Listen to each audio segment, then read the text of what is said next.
All right. Welcome back, ladies and gentlemen. This is David Patrick Harry with Church of the Eternal Logos, and we have an open panel tonight. I'm already joined by our ortho brother, Jose Miguel. How you doing today, brother? Doing well. I think this is going to be a fun little open panel. I'm curious if we're going to get any contentious debates here between people that view the upcoming election. We're going to be discussing the presidential 2024 election between Donald Trump and Kamala Harris. However, even though maybe you have sympathies for Donald Trump, I think everybody in the chat here is going to agree that this isn't there's certainly worries and concerns about the legitimacy of the election. And so part of today's open panel isn't just predicting who you'd like to win. Obviously, that you're feel free, especially if you're a Kamala supporter, feel free to join. We'd love to have you. But also kind of theorizing and prognosticating on different scenarios that may emerge. And I figured we can kind of discuss a little bit of these. I've been open for really since, what is it? When did Kamala usurp Biden? Was that in August? That was August, wasn't it? I believe so. So since then, I know Senator, or is it Congressman Raskin or Senator? I think it's Congressman Raskin. He's one of the Jewish congressmen, Democrats, in a private conversation talked about how they wouldn't certify even if Donald Trump won. There was supposedly a leaked conversation with Hillary Clinton claiming that Donald Trump won't be on the ballot by November 3rd, which certainly hasn't been the case. And there's been multiple assassination attempts on him. But I've been speculating whether the power structure that exists in our government would relinquish power. And my personal opinion, I have kind of two directions. So I don't see the establishment willingly allowing Trump to take power as president, unless, and this is the other caveat, part of the game planning here is that Donald Trump's support among particular demographics, especially the demographics would be most likely to join the U.S. military, that if the ultimate goal or the priority is less about Donald Trump being president, maybe a war with Iran on behalf of Israel, I could see Donald Trump, the power structure allowing him to be president, to potentially bring in more military recruits and kind of further that escalation. But at the same time, he's recently said that he told Netanyahu that he has till January 20th to end the war, expecting to be president. And that's certainly a more stern voice of reason than even the Biden administration, who's kind of the media is portraying as like, oh, super pro Palestine, combating Zionism. Meanwhile, they're sending billions of dollars to Israel. I mean, the whole thing's kind of funny, but that's kind of my perspective. Is I can't see them allowing him to take. And obviously, the election, they brought in at least 20 million illegals, and they bring in them all over the red state. So I'm here in Indiana, and I was just made aware of somebody, a fellow Orthodox here in one of the chats of a previous stream, saying that down in Evansville, which is the kind of the most southern tip of Indiana, that they're bringing in thousands of Haitians. Same thing that they're doing in Springfield, Ohio. I live closer towards Indianapolis, south side of Indianapolis, and I've been informed. Our church, for example, the city that my church is in, we were informed by the police that thousands of Somalians and various immigrants, Afghanis, have been brought into the city, and that crime is up. And they recommended our parish to get update security systems, and potentially, because there was in Indianapolis an attack on a Catholic church, and we're Orthodox, not Catholic, but the police said potentially having somebody armed at the parish, they recommended based on things that were occurring. So the whole belief here is that they're putting these immigrants in red states. And I'm just saying, whether that is true or not, at least here in Indiana, something that is I can at least see with my own eyes, that is somewhat the case here. We've had a major influx of immigrants, and somehow they've made it all the way to the state of Indiana, and then they have various welfare programs for them to get housing and stuff like that. So curious, Jose, I know I kind of just rambled there, but what is your thought on this election? What do you think is going to happen? Obviously, and I assume you believe if this was a legitimate election, Donald Trump would win in a landslide. If we actually had paper ballots and everybody voted on one day, let's say nobody went to work, everybody votes, and they're all counted that day, I think he would win in a massive landslide. But whole theme of this election is that we have to win so big that it's too big to rig, right? But what are your thoughts on the power plays at hand here and what's going on? So if we're talking about, paper ballots, like my expectation would be that, Kamala would not even be able to pull 25% of the actual real voting population. I mean, the fact is she's the first person to make it. She literally made it to become a nominee of a party without having without getting a single vote in a primary. And if you look at her primary results in past primaries with the Democratic Party, it's absolute. She's one of the worst performing candidates of all time. So it's not even, I guess it's not even a joke. Like, I mean, for goodness sake, one of the Kennedys has switched over to join with Trump. Tim Walz's own family has endorsed Trump. I saw that. Yeah, that's gotta hurt a little bit. It's, it's, I've never seen more unlikable candidates that have been put up in American history. And I mean, even going back to like the crazy contested elections like 1876, where, after the fact admit, yeah, there was a ton of fraud, but it's even compared to those, there's just exceedingly unlikable candidates. Right. And even the whole trying to portray her as being black, when she's of Jamaican Indian heritage, and her family were the slave owners and the slave drivers. So that's it's just so artificial in that regard. In terms of what I see this election is, so as most probably already know, I tend to look at things in terms of oligarch power plays. This election is the first election in my lifetime where you have a genuine split in the oligarchy that run the United States. Right. And that genuine split it didn't exist in 2016. It exists now. And that genuine split means that we could see a, quote, transition in power.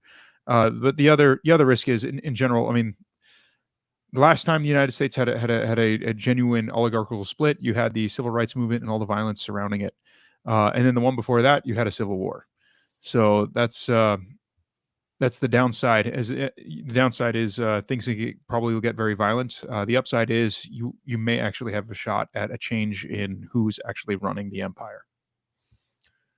Yeah, the split in the power structure, that's been really interesting to analyze. We talked in previous streams about JD Vance, his ties to Peter Thiel, Thiel's venture capitalist operations, and some of the stuff he's done, like parambrosia, infusing people with young people's blood, AI, all types of stuff, brain chips. He's already invested in all that stuff. And then you have Elon Musk doing the exact same thing. And then JD Vance kind of tied to that power structure. And I think Mark Andreessen and David Sachs have all came out in favor of Donald Trump. And so there is a split within at least the tech elite, in how they're going about this election. And so I mean, we already see the voter fraud in multiple states. Kentucky, one of the machines was flipping people's votes, was occurring in Pennsylvania. Maricopa County in Arizona said it's going to take up to a week before they have all their stuff done. Same thing with the state of Nevada.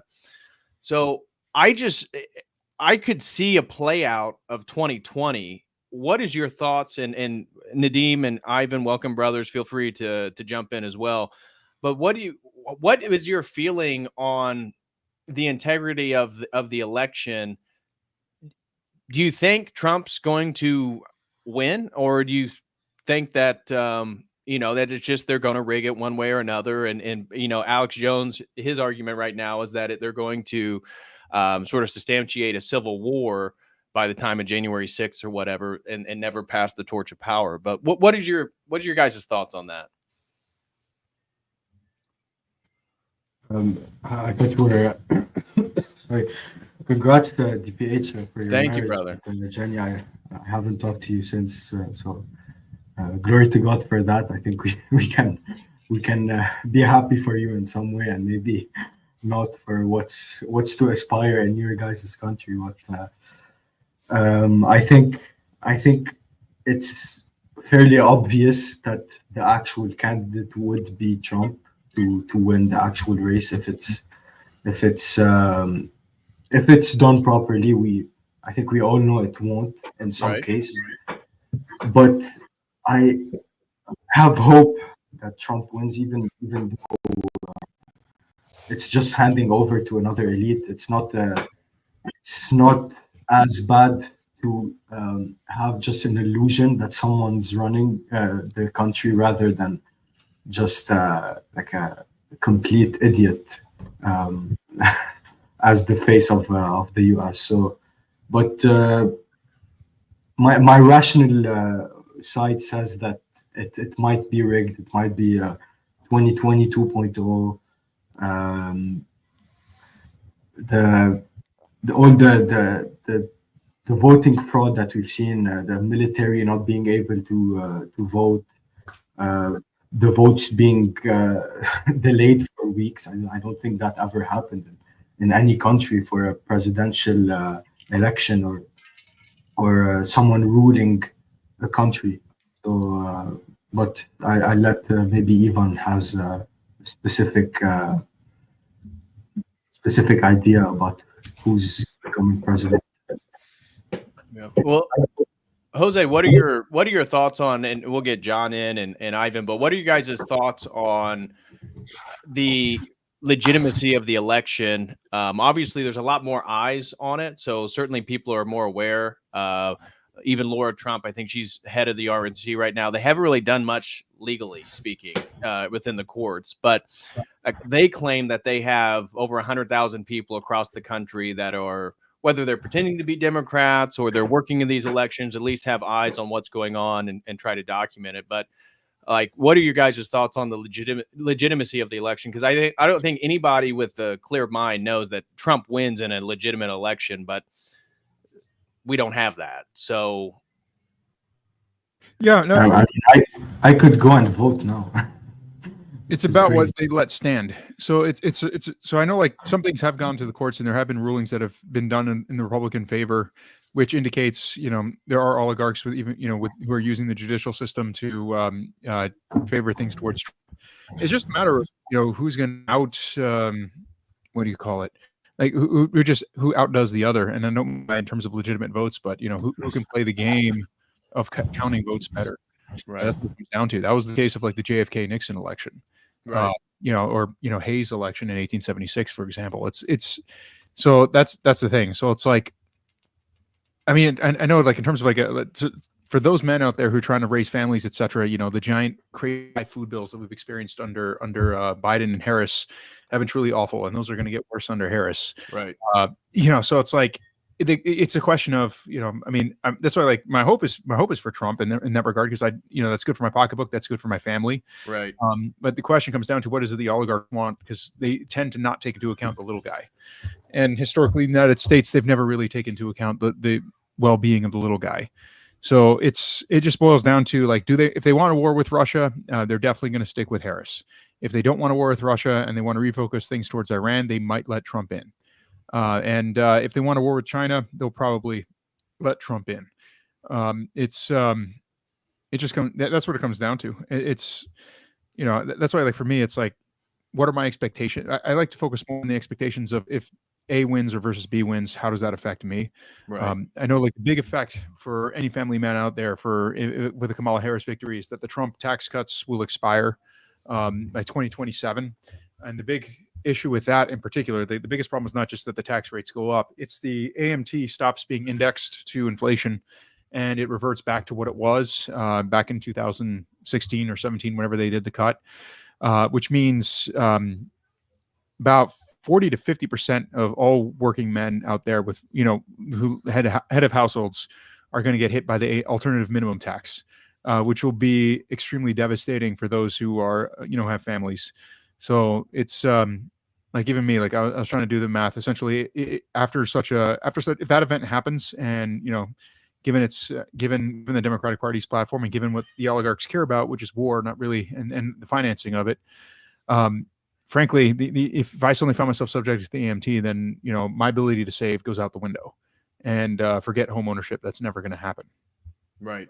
Yeah, home ownership, my pocketbook, the economy. Whether Trump's part of an oligarchy, you know, all that different stuff, Elon Musk, Peter Thiel, I'm concerned less about that than what Jose's making the point. I just got married. I'm trying to think about a family. And I know that whatever you think of Donald Trump as a 90s Democrat, socially progressive. At least that would benefit me and my family. But John, Ivan, you guys got thoughts on the topic?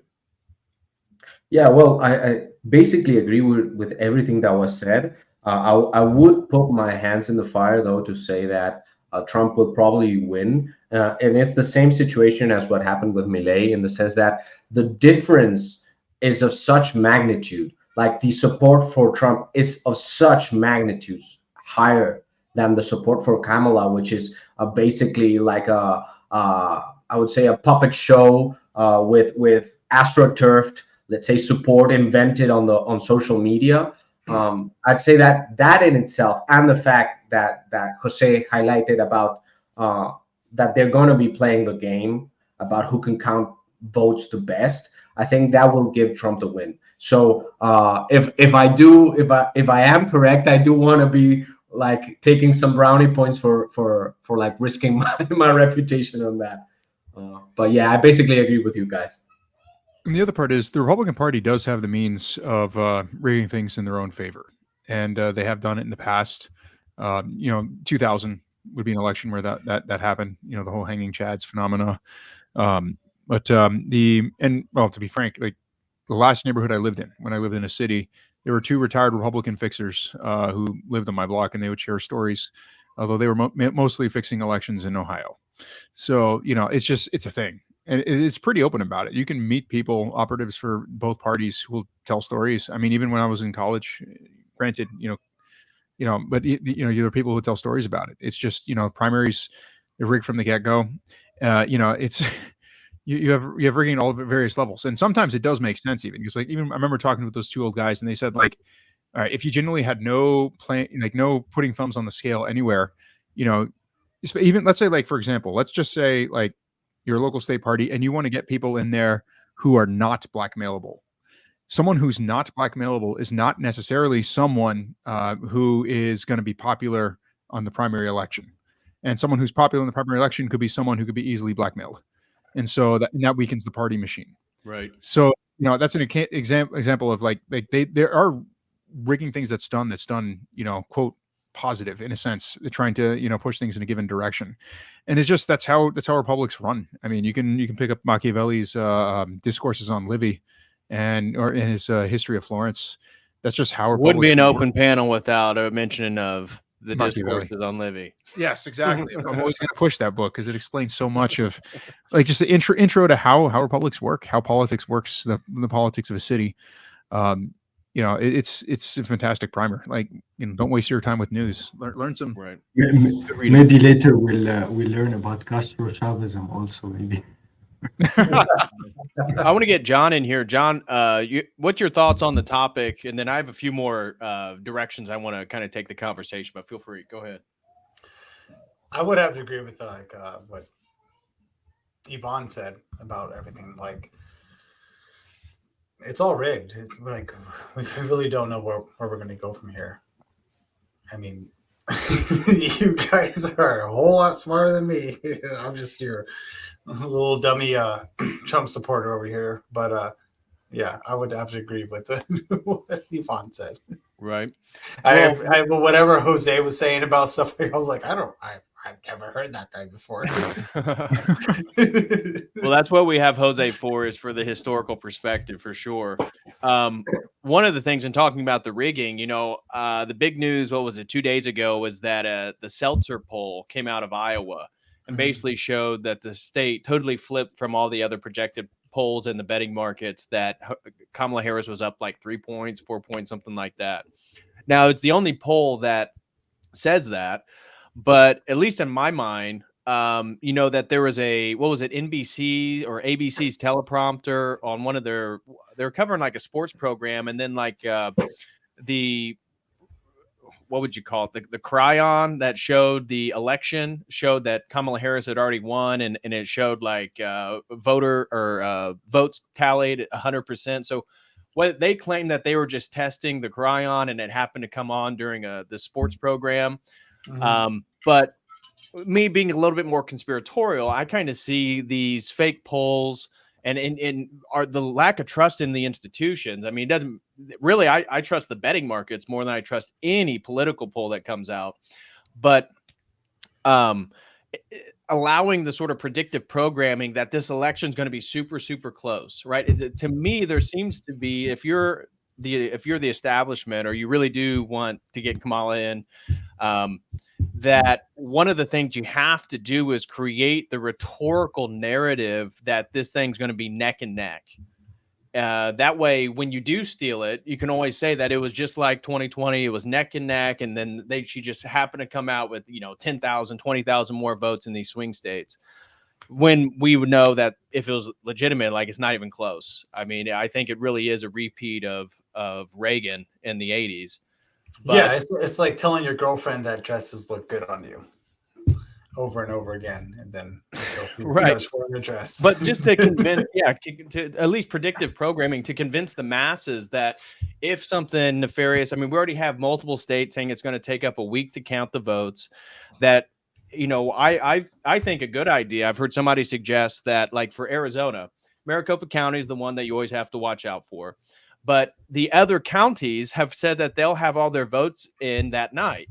So logic would say they're going to tally all their votes, and then they're going to send them into the state. And then Maricopa County, which said that it's going to take them a week to tally, they'll know exactly how many votes they need. All those other counties should just hold their votes. They should just not turn them in until Maricopa County does. That way they have no idea what the margin of defeat is or how many votes that they have to rig. But I haven't heard anybody in politics actually say that. Mm-hmm. Yeah, that's JFK versus Nixon. That's an example. Like, right. Literally, counties were waiting down to the line to reveal each other's totals, so that they, each side would then know how much they had to rig. That's also a pretty normal thing. Yeah, I mean, that's a historical thing that goes back pretty far. Yeah, if the other counties are just going to send up their votes automatically, and Maricopa is just taking their time, that tells you where Arizona is going to go. But they're not the only entity that exists out there. Right. But it does also tell you that the state elite of Arizona want all their young men. So they want all the young men to go die fighting Russia. So that's, I mean, that's one that should color your own view of the state government if you live in the state of Arizona. And that's something to take into account. Like, the state elites that the state that you live in, the local elites that control your state, which way do they push things? And that tells you a lot about whether or not you want to actually even, invest in that state, is long term, or for that matter, what do you call it? Like, if you're going to get politically involved, maybe stay more local than state level, and see what you can do or what networks, groups who are potential counter elites within the state that could be supported, to counter those who are ruling over that state. Right. For example, so Texas used to be, there was a guy, I'm forgetting his name, but he was the Duke of Duval County. So it was a dynasty here in Texas that were literal kingmakers. They were the ones who actually made LBJ president. So they controlled, originally the grandfather controlled Duval County, which was a rural county in Texas. And then by the time the son was ruling everything, he was controlling, he was the king in all state elections. So that'll be an example. And of course, they pushed LBJ, which unleashed the whole civil rights stuff, busing, and the destruction of walkable towns and neighborhoods, right. And immense racial animosity that exceeded anything that existed before. So that's Texas, and that was Texas, and 60 years ago. So, what do you call it? The people who control a state can change over time. And the fact is, the people who run the state of Texas now are very different than the time of the Duval kingmaker. Right. And interestingly enough, the grandson actually pretty much disbanded the entire political machine that his grandfather and father built. Well, what are your thoughts, though, like with Governor Youngkin in Virginia, that they eliminated, I forget what it was, 30,000 illegal immigrants from the voter rolls, and the DOJ then suing? I mean, and they've done that. I think it's like 5 or 6 cases now. 2 counties in Wisconsin got sued by the DOJ. Mm-hmm. I think Virginia, a county in Georgia. So the difference to me is that the rigging is so in your face, right? So the Great Replacement's a conspiracy theorist, but they can't wait till certain people are a minority. The illegals are here for refuge, but then we have to make sure that they're allowed to vote. And then if you actually do want paper ballots and you take them off the voter rolls, we're going to sue you by the DOJ, the Department of Justice. Like, it's just so overt and in your face that, I mean, they have nowhere to go. And they really are like an animal backed in the corner. And so is making sure that the great Third World War pops off before January 6th. That seems pretty plausible. Another assassination attempt seems plausible, although I think that JD Vance is maybe worrisome to them because of his youthfulness and the power players behind them, unless again there is some oligarchical agreement that's being made that we have no idea about. But destruction to the grid, mass conflict, civil war. Like, I could see, to me, out of all those scenarios, the one that seems most probable is creating some type of perception of civil war, and that there's no way to certify the legitimacy of the election, but by either side, whichever candidate supposedly wins in the next week. That seems very plausible. So what are your thoughts on just the overtness of the federal government and trying to get in the face of people in states and trying to make this a more legitimate election? I mean, they tell you that was it not Blinken, or maybe it was Mayorkas, said that illegals are not allowed to vote in the United States on the same day that they filed a lawsuit against Virginia. It's like, yep. I mean, if you're asking about the DOJ in particular, like the thing with the DOJ is they represent the technocracy, the technocrats. And if what's his name? If Thiel really is serious about the whole, what was it, DOGE, Department of Government Efficiency, that would result. The fact is, the U.S. government could run just fine with 90% fewer bureaucrats.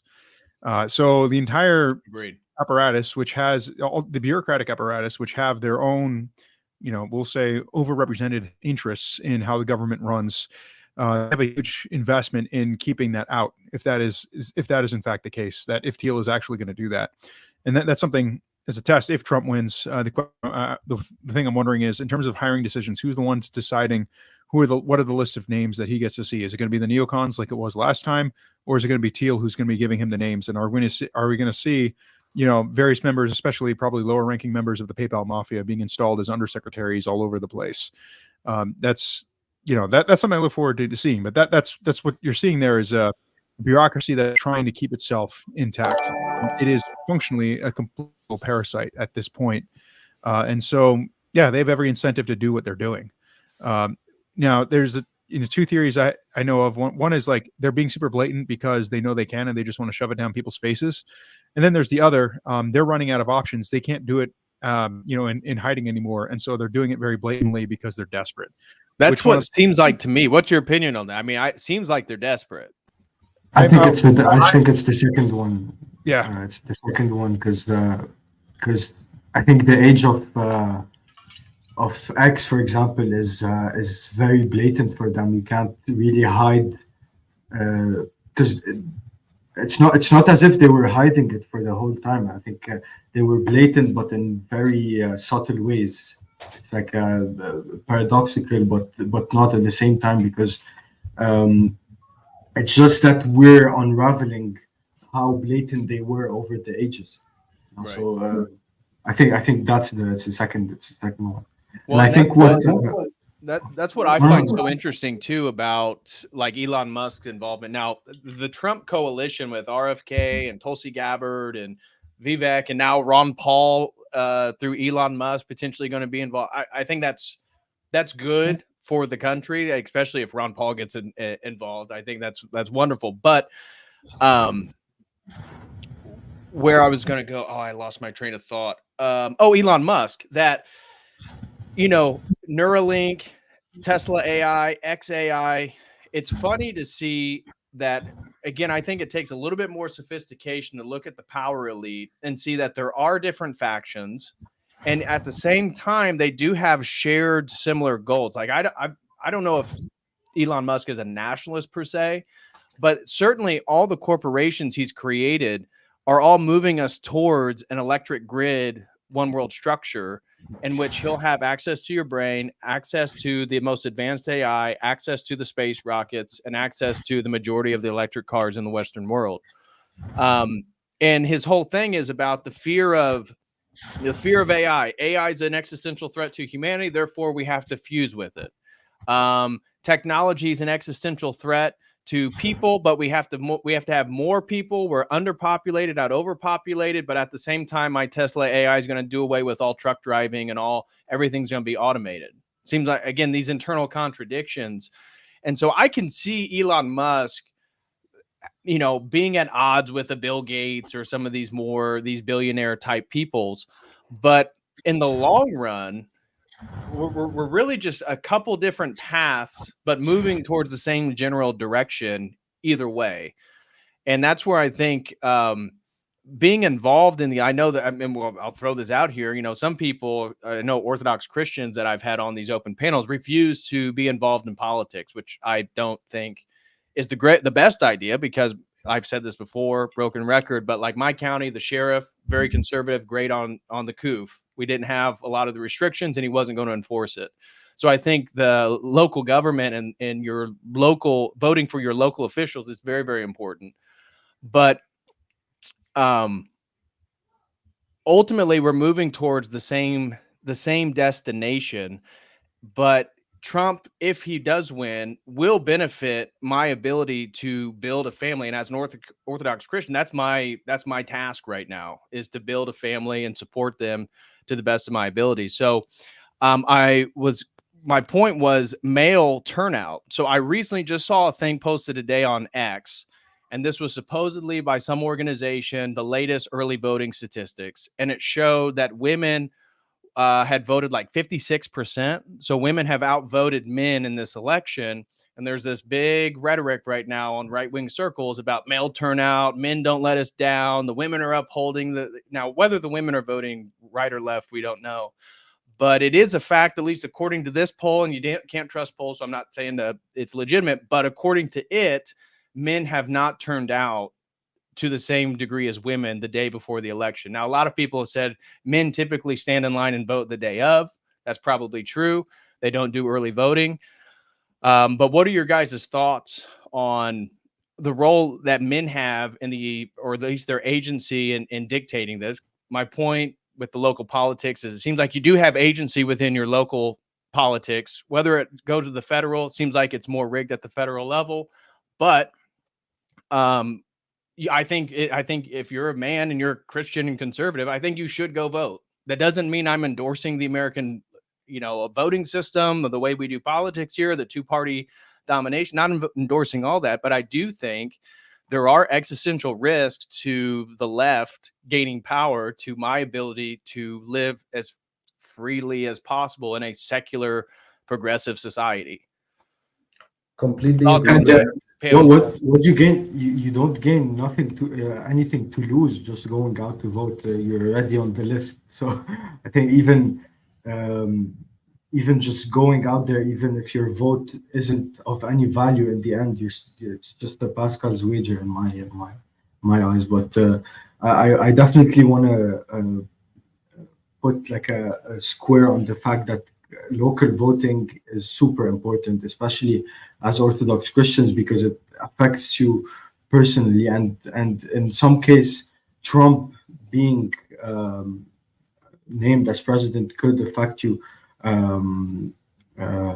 personally, because even though we don't know if it's going to be rigged or not. But I'll let Ivan talk. I just wanted to say that I looked into what you were saying, DPH, about let's say the voter turnout and those kinds of things. And it's true that women do tend to outvote men, but it's also true that it breaks down in terms of like social class and race. And what I might be wrong, my info may be bad, but what I looked at was that I was surprised that the difference, let's say, between men and women voting in white males, at least, was way less. So white men vote a lot more than other races.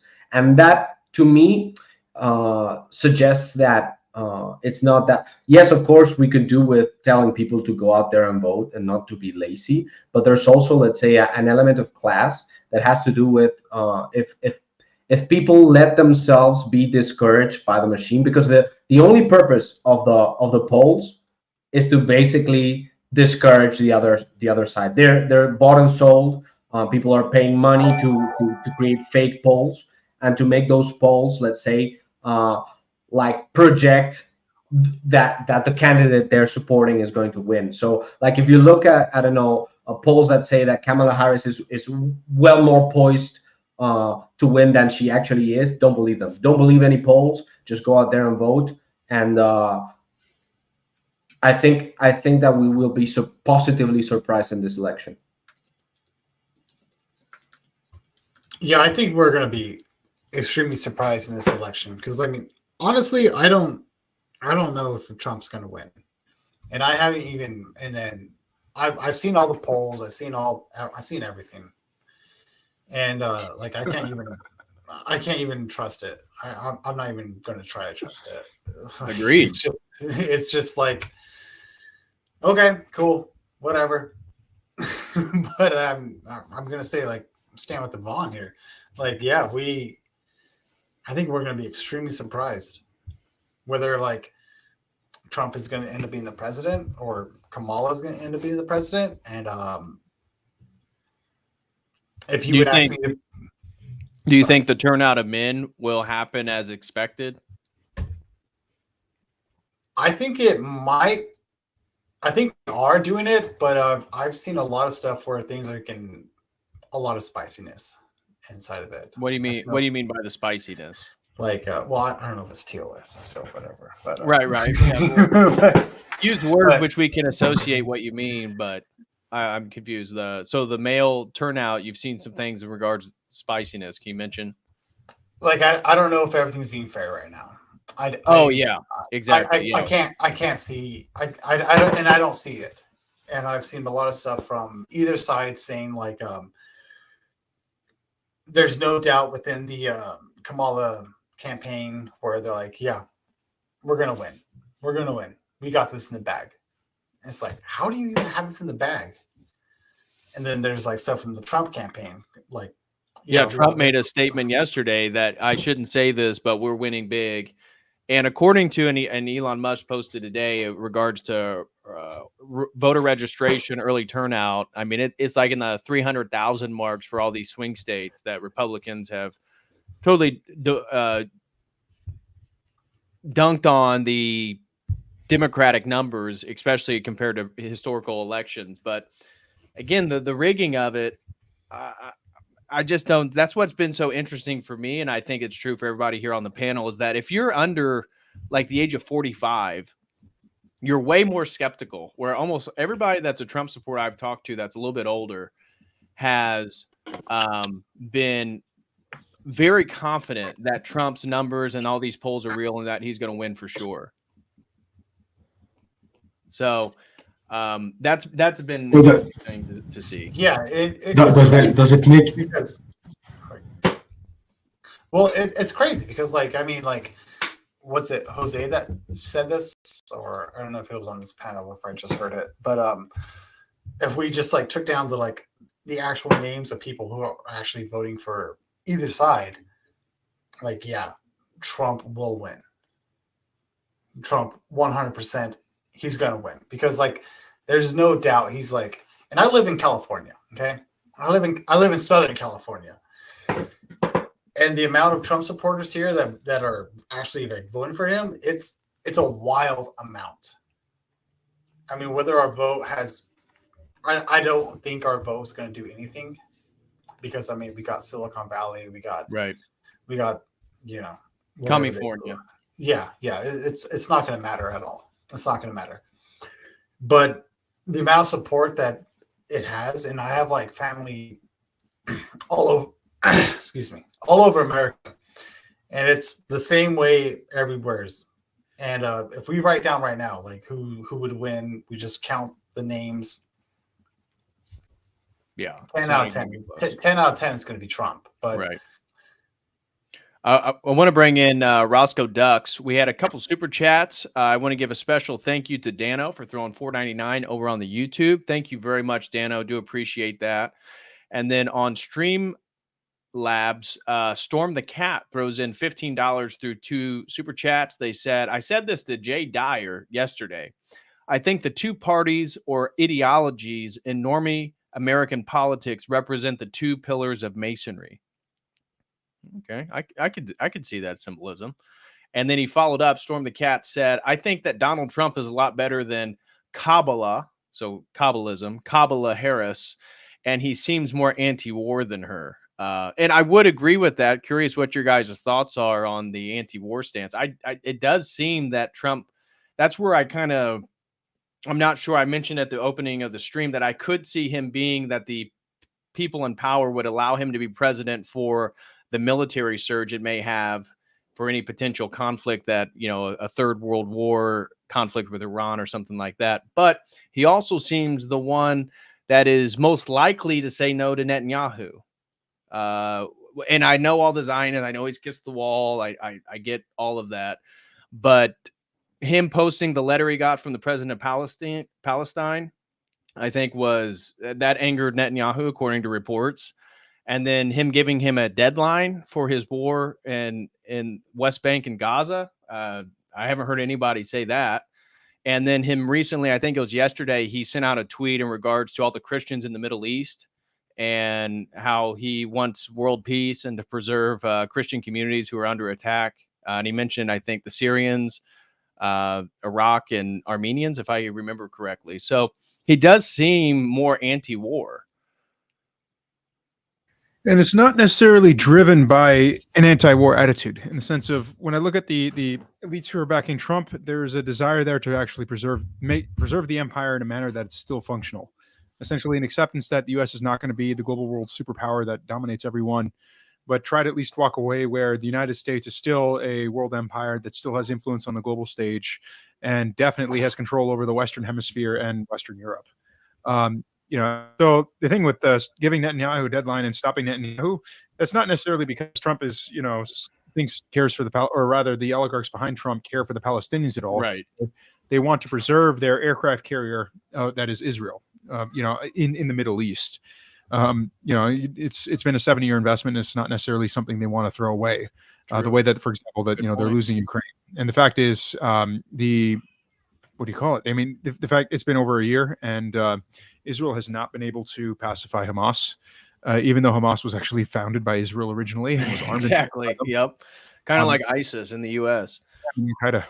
Except that, what do you call it? Al-Qaeda is still taking marching orders from the United States. And taxpayer money. Correct. So it's a matter of like, what do you call it? What I see behind Trump is essentially oligarchs who realize, hey, okay, the jig is up. These are rising, China, Russia, Iran. These are rising regional powers. Russia's much more than just a regional power, and so is China. And there's a need to pull back things, essentially do what the Byzantine Empire did, and retreat, entrench, get stronger, and then potentially a century or two later expand back out again. Right. Now whether or not, though, I don't see the U.S. empire lasting that long. But I respect the fact that they actually recognize that that's have to be done. And the thing is, the American empire is quite salvageable even now. I mean, in theory, if you had a strong man in power who could actually cut around the nonsense that is Congress and the bureaucratic mess, for example, the people talk about the budget deficits, and if you break down the budget deficits, the thing that's actually killing the budget is not Social Security. Social Security is actually much more stable than most people realize. It's like 87%. No, not right now. Later, I'll fix it later. It's 87% funded. It would take very little to make Social Security 100%, funded. It's not actually that much. What is an issue is Medicare and Medicaid. Like those two alone account for most of the deficit for the last 30 plus years. And the issue with that is they're not even 20% funded. But even with the Medicare and Medicaid, the great irony is, like, the reason why it's draining so much money is because of the healthcare monopolies in the United States. And you already have books on the law to break up monopolies. So if you were to actually have a DOJ that would actually use and enforce the antitrust acts, the anti-monopoly acts on the healthcare industry, you would crash healthcare costs by 80%. But doing that too would also cause the United States GDP to shrink by 16%, because I think healthcare now is like 20% of GDP or something crazy. Yeah, it would drastically cut GDP of the United States. However, everyone would be better off with way lower costs in healthcare. And it would be easier for businesses, because healthcare costs, get shared a lot by businesses, by employers. Be way easier for workers, way less. There'll be way more. What's the word I'm looking for? Disposable income that could be used to create demand for other products, which would grow the economy, instead of having just wasted this monopoly of or oligopoly of healthcare. And by and just doing that, not even having to cut the program of Medicare and Medicaid, you enforce these laws in the books. Yeah, it's going to be chaos for like 2 years, but then things will stabilize out. And 80% reduction in healthcare costs, that actually takes care of almost all the deficit caused by Medicare and Medicaid. So you've nearly almost balanced the budget without actually cutting a single program, without actually, raising any taxes, just by enforcing the antitrust laws that are on the books. So it's not like things can't be salvaged. They can. There's just no political will to do so. There are a lot of people who are making a ton of money off of the healthcare system. Like, you look at the healthcare increase in healthcare costs before and after Obamacare, and Obamacare just made things way, way worse. So that's the, that's the thing. Like it actually is salvageable, but I don't see someone, even looking at Trump, like I don't see someone who's actually going to do everything, like genuinely push and try to salvage it. Because again, the problem with an oligarchy is everyone's looking out for their own stuff, their own power block. They're not actually looking out for the empire as a whole. You don't have an autocrat who's thinking about the states, the function of the states, which is what John Mearsheimer complains about, how the only countries that act like rational state actors, like he has his own definition of what is a rational state actor, that seeks to protect its power, preserve it into the future, grow it, etc. The only states that function that way are like Russia, China, Iran, North Korea. Right. The enemies. What are these, Syria? What are these states? They're autocracies. In an autocracy, all power of the state, it's owned by, one man, or pretty close to one man. I mean, you have oligarchies within China, but it's way less than what the United States is. Right. You don't have that kind of autocracy in Western democracies, so they don't function that way. They don't function as rational states, and they won't, because the state is controlled by myriads of oligarchs, myriads of people groups, or factions, each that want to preserve their own power, each that want to preserve their own wealth and they don't care if it's at the expense of the state and the viability of the state. So, yeah. Agreed. I want to get Roscoe Dux. Are you there, brother? You are muted, FYI. Yes, I'm here. All right. What are your thoughts? Do you think Kamala's going to win here? Are you a Kamala supporter? I'm kind of indifferent. I don't really think the outcome is going to matter. I actually think that Trump's going to win, but I think if he wins, it's gonna be a complete mediocrity. He's basically going to legitimize DEI in the right wing, I think, and I think a lot of the dissatisfaction that has been building up is going to be completely wasted under him. He's going to de-radicalize basically all of his radical base that he. How would he de-radicalize if he did normalize DEI? Would that not anger his base unless they lost their principles as well? Well, they're going to get mad at the right wing in that case. I think it's better to have the left wing to get mad at, and I think it's honestly better if Kamala Harris wins for that. I heard ideas of like if that happens, it's not going to be a two-party thing anymore. It's going to be a very be a one-party. I mean, so Roscoe, I'm curious. Let's say Kamala did win, as somebody pointed out. I mean, we're talking millions of more illegal immigrants. Isn't that kind of game over in the long term? I don't have much confidence that Trump is going to do anything with border policy that's substantial. I think he's going to maybe slow down what's happening at best. I think that he doesn't really do legislation very well. He just does executive orders, which immediately get overturned in the next term. So I don't have any confidence in him. That's what happened with the new Joe Biden term. Fair enough. I would suspect, and this, I'm opening up this whole panel now. I mean, it's being projected that the Republicans win the Senate and the Congress. And then that would give him the ability, as Roscoe Dux points out, regarding the executive orders that he's legislated, but actually going through the legal and political apparatus to make these things actual law. What do you guys think on the Senate and the congressional races? Do you think the Republicans are going to come out on top, or, I mean, obviously the federal election seems questionable, but even in 2020, the Republicans they gained Congress and held on to the Senate, correct? Mm-hmm. Yeah. Like I would think, like, if Trump did become president, if he does,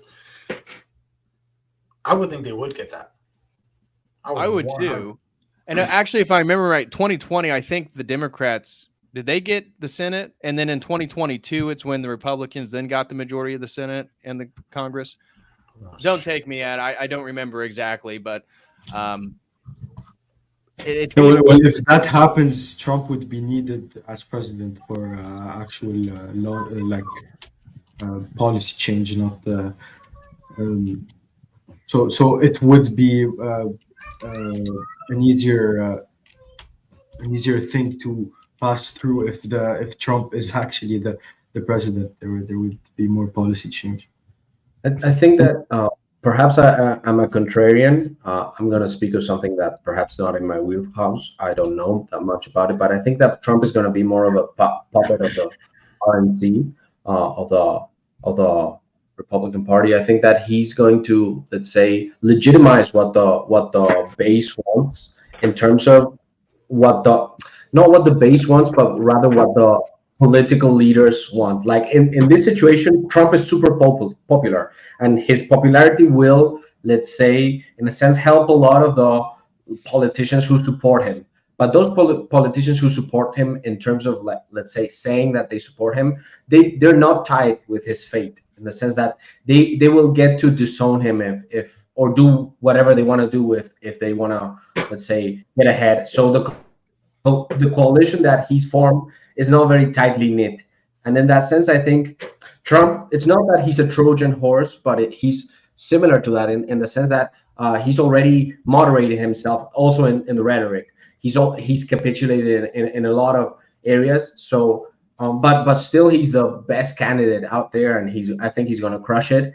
And I think that the disappointment that Roscoe talked about is going to be felt, but it's actually even better that that's the case in the long run, because Trump, he cannot run again, right? So he's going to be a one-term president this time around. So that means that he can do unpopular things without thinking about, let's say, the long-term consequences. And then the next Republican figure can take, like, the mantle and say, no, I'm not going to do the same thing that Trump did. And it's a good moment to implement, let's say, unpopular policies. But whether he implements the right unpopular policies or not, that's to be seen.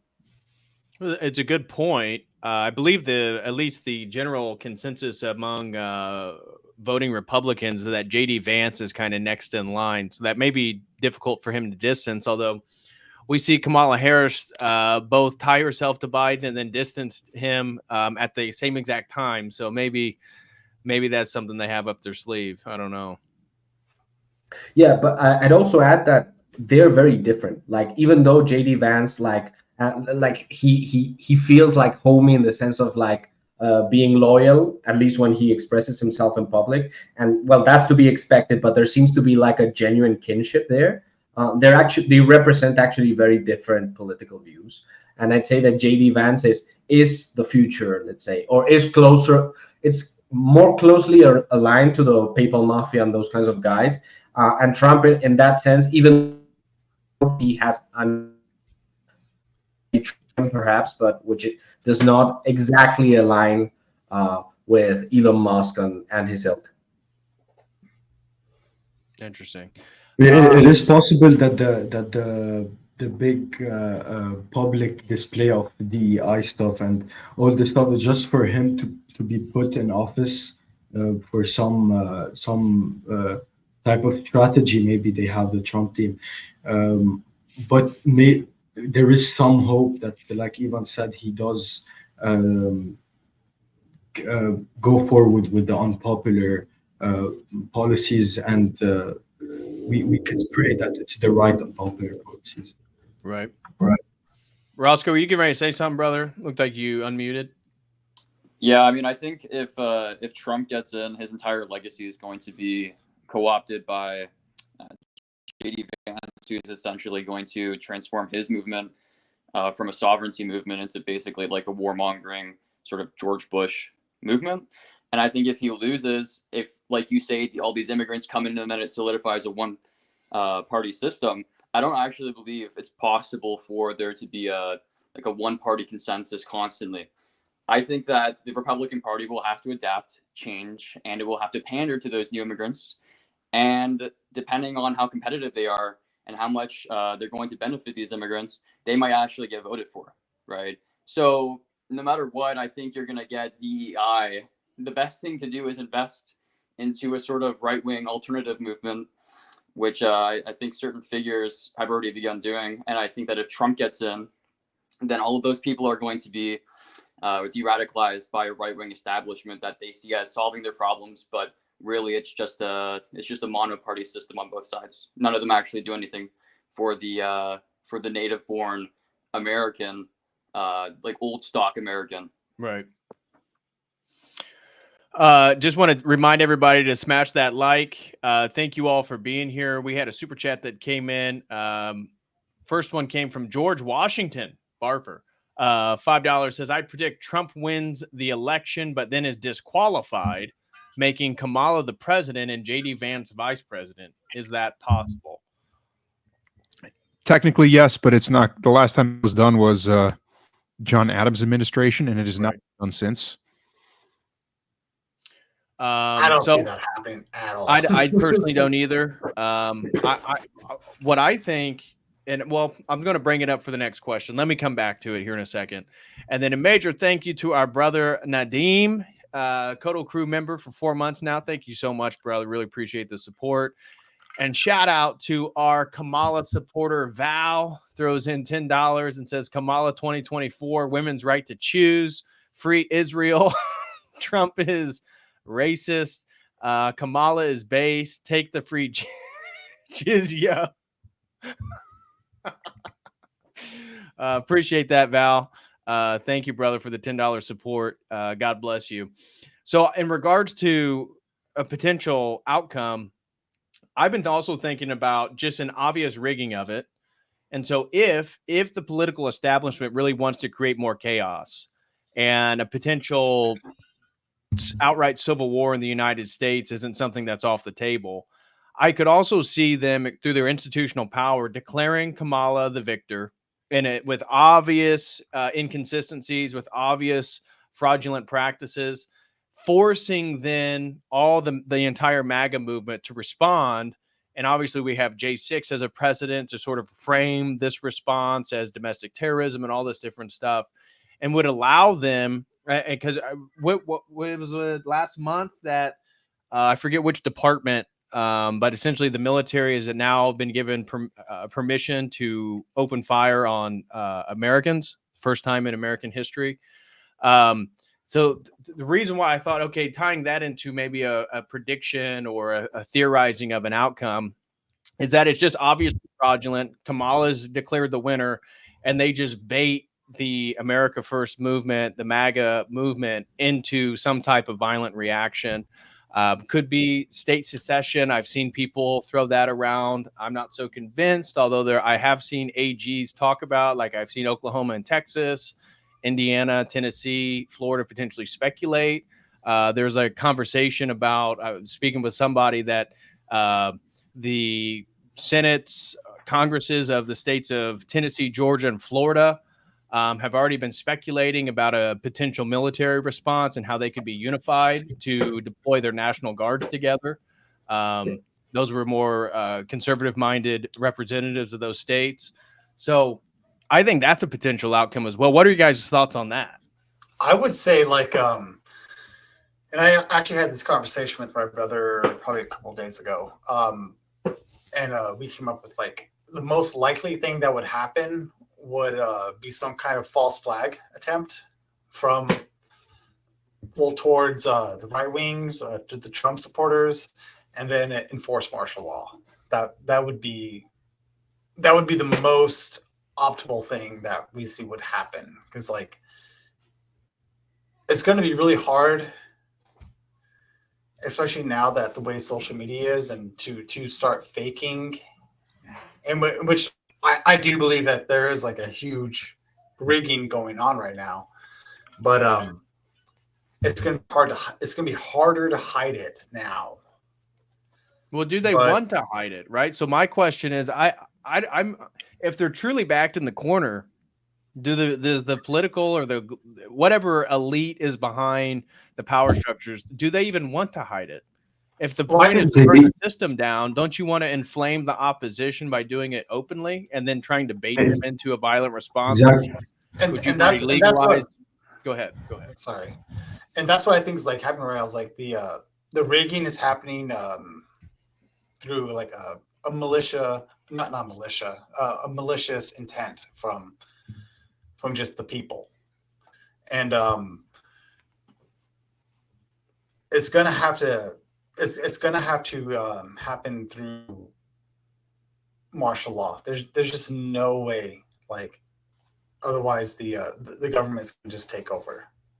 Like, it has to happen through that way. Otherwise, like, I don't see any other way how in both cases the government can take over.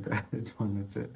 Right. Well, no, like I'm saying, like it's the rigging is happening maliciously through private entities right now. I mean, you see the it didn't happen without the private entities.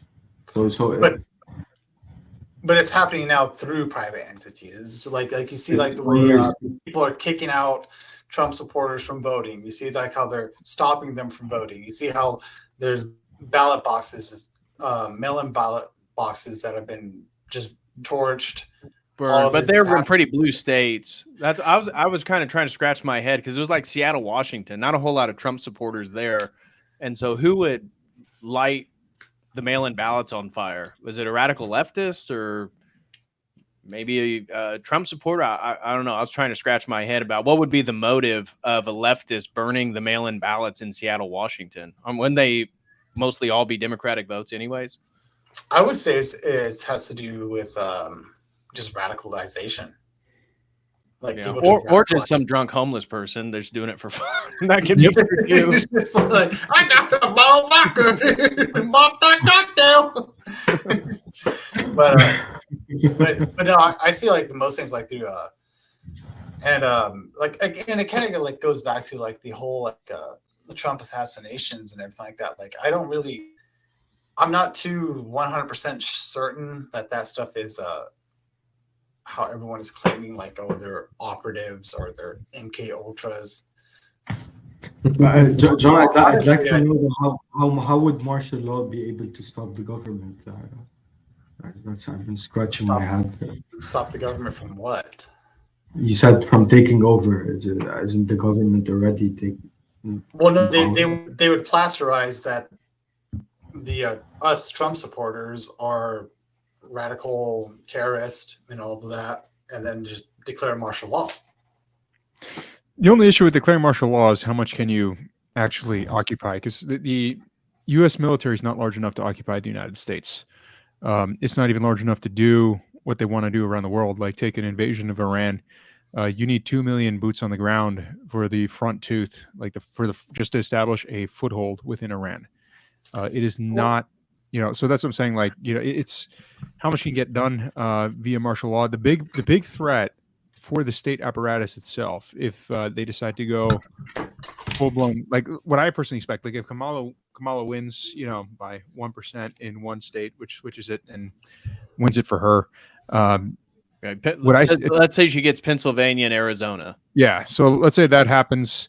And she gets in. What I see is I see a trend that I've already been seeing since 2020 that I see continuing is really the Mexicannization of resistance, or the Mexicannization in terms of attitude towards the U.S. government. So when the Mexican republics were set up, they were extremely blatant with how things were fixed, and the people were essentially serfs, they were free peasants before, and now they were just serfs. The former protest that they did was they essentially just stopped paying, and that's something that's been endemic in the history of the Mexican state, and trying to extract taxes from the population. It's because the population has historically never seen the Mexican state as being legitimate, which is why even today, it's the Mexican state doesn't even control a majority of its territory. Yeah. And that the risk that they're running. And again, this is the John Mearsheimer thing. For some reason, the United States the state of the federal government does not act in a rational manner. I've already been seeing that. Like it's well, one, it was already common with like Tejanos and other Hispanics, etc., to do the gray market thing. But I've seen a huge upsurge in especially poor rural white folk doing the same thing. Because if you're head of household, you make $42,000 a year, and suddenly your family grocery bill spikes to $1,400, $1,500 a month. You just need to get cash on hand to provide food, and you can't do it above table, and so you do stuff below the table. A lot of things get done. Like there's just frankly, like white veterans that I've known where suddenly they're doing things under the table, and I'm just seeing it like ever more and more in a way that I've never seen it before. Like, I was using it from my Tejano drywaller. I've not seen this from like, white tradesmen until post 2020. And that's a trend, like that's already started and that'll continue. And the thing is, if that actually happens where let's say the Anglo-Germanic stock of the United States no longer sees ability to support their own families within the above ground, the legal markets, and then they're going to move towards the gray markets. And if the gray market keeps growing, there's a certain point where you lose a population completely. No matter what you do as a state, those gray markets are just going to endure. Barring traumatic, like extremely traumatic change in who's governing the system of governance. So that's the thing. Someone posted before chat about the unrealized gains tax. So the unrealized gains tax, that'll destroy all capital in the United States. Right. And if it's quite possible that the ruling class actually wants to do that. They want to cannibalize everything for themselves. The problem is what they'll receive will be worthless at the end of the day, because if the capital itself is destroyed, then there's nothing to actually seize. And I would push back on that, Miguel, in the sense that if they own the paper, like if they own the title for it, if they own the business, it doesn't matter that you don't have a market for it. Like that's a way to get back. It's a theoretical way back into, let's say, a form of feudalism, in the sense that you don't care what the things are worth in a market, because you're not going to be selling them. The only thing that you want is the infrastructure. And I think the elites have enough, let's say, power, and they own the levers of power in a form that this would, let's say, in a sense, legitimize them like nothing else would. But that's my perspective. I could be wrong about it. There are two problems with that. One is infrastructure, the other is capital. So in terms of infrastructure, the United States has no functional infrastructure. It's all falling apart. Yep. The interstate system is a tremendous wreck. The entire railroad network's a tremendous wreck. A handful of states have invested, but to Jose's point, generally speaking, if you've driven across the United States, multiple states have terrible infrastructure. Yeah, and I've done road trips to visit family, etc., and it's completely awful. It's not worth anything. Like, even the interstates, like the entire internet system, has a negative net worth. It's not, what do you call it? There's no like positive on the infrastructure side to seize. Not even like in terms of shipyards. American shipping, like tonnage and production, is 1/1000th of China. It's a complete and total joke. And the thing is, and this is where it gets to the capital issue. So capital is mobile. And why is it that U.S. and naval production or shipping production is so drastically low compared to China? Because they literally sold off the capital assets to China. The same thing, like when I was in Pittsburgh, summer 2012. I remember sitting. I love touring the abandoned foundries and steel mills that were there. And 2012 summer, I was seeing them being taken to pieces and put on trucks and trains and being sent to the coast. And I asked some of the guys working on that deconstruction program, I was asking, well, so where are they sending these steel foundries? And they said China. So that's what I mean by like a uncapitalized or unrealized capital gains or capital tax, capital gains tax that will absolutely speed up the rate of decapitalization in the United States. And the problem is the ruling class themselves value paper. They value numbers in a spreadsheet more than actual, real, tangible capital in the world.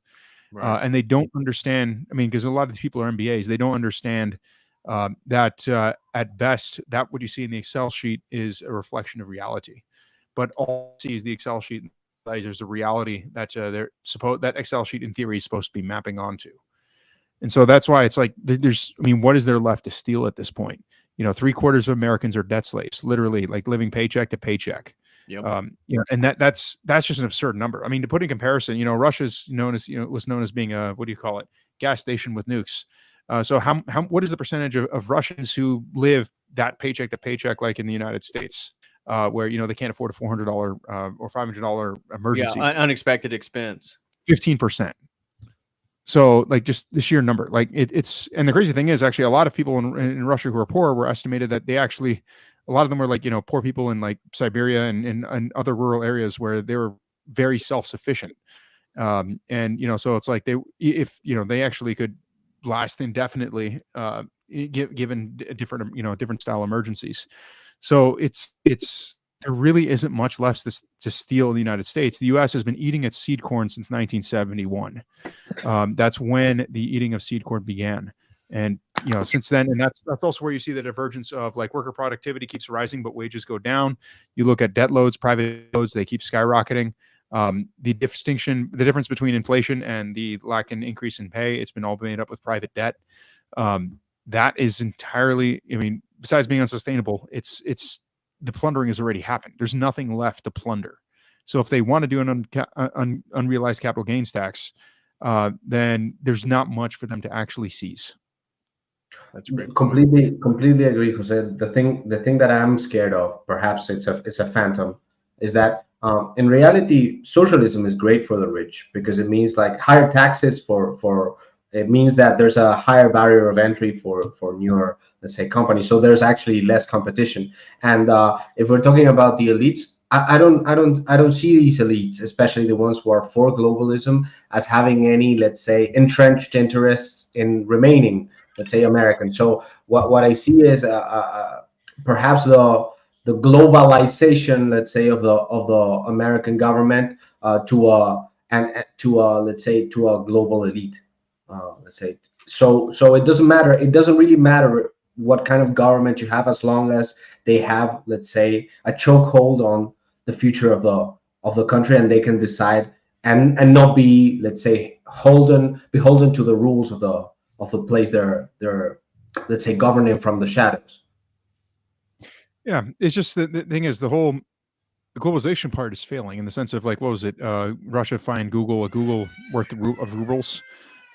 Which bankrupted Google's subsidiary in Russia.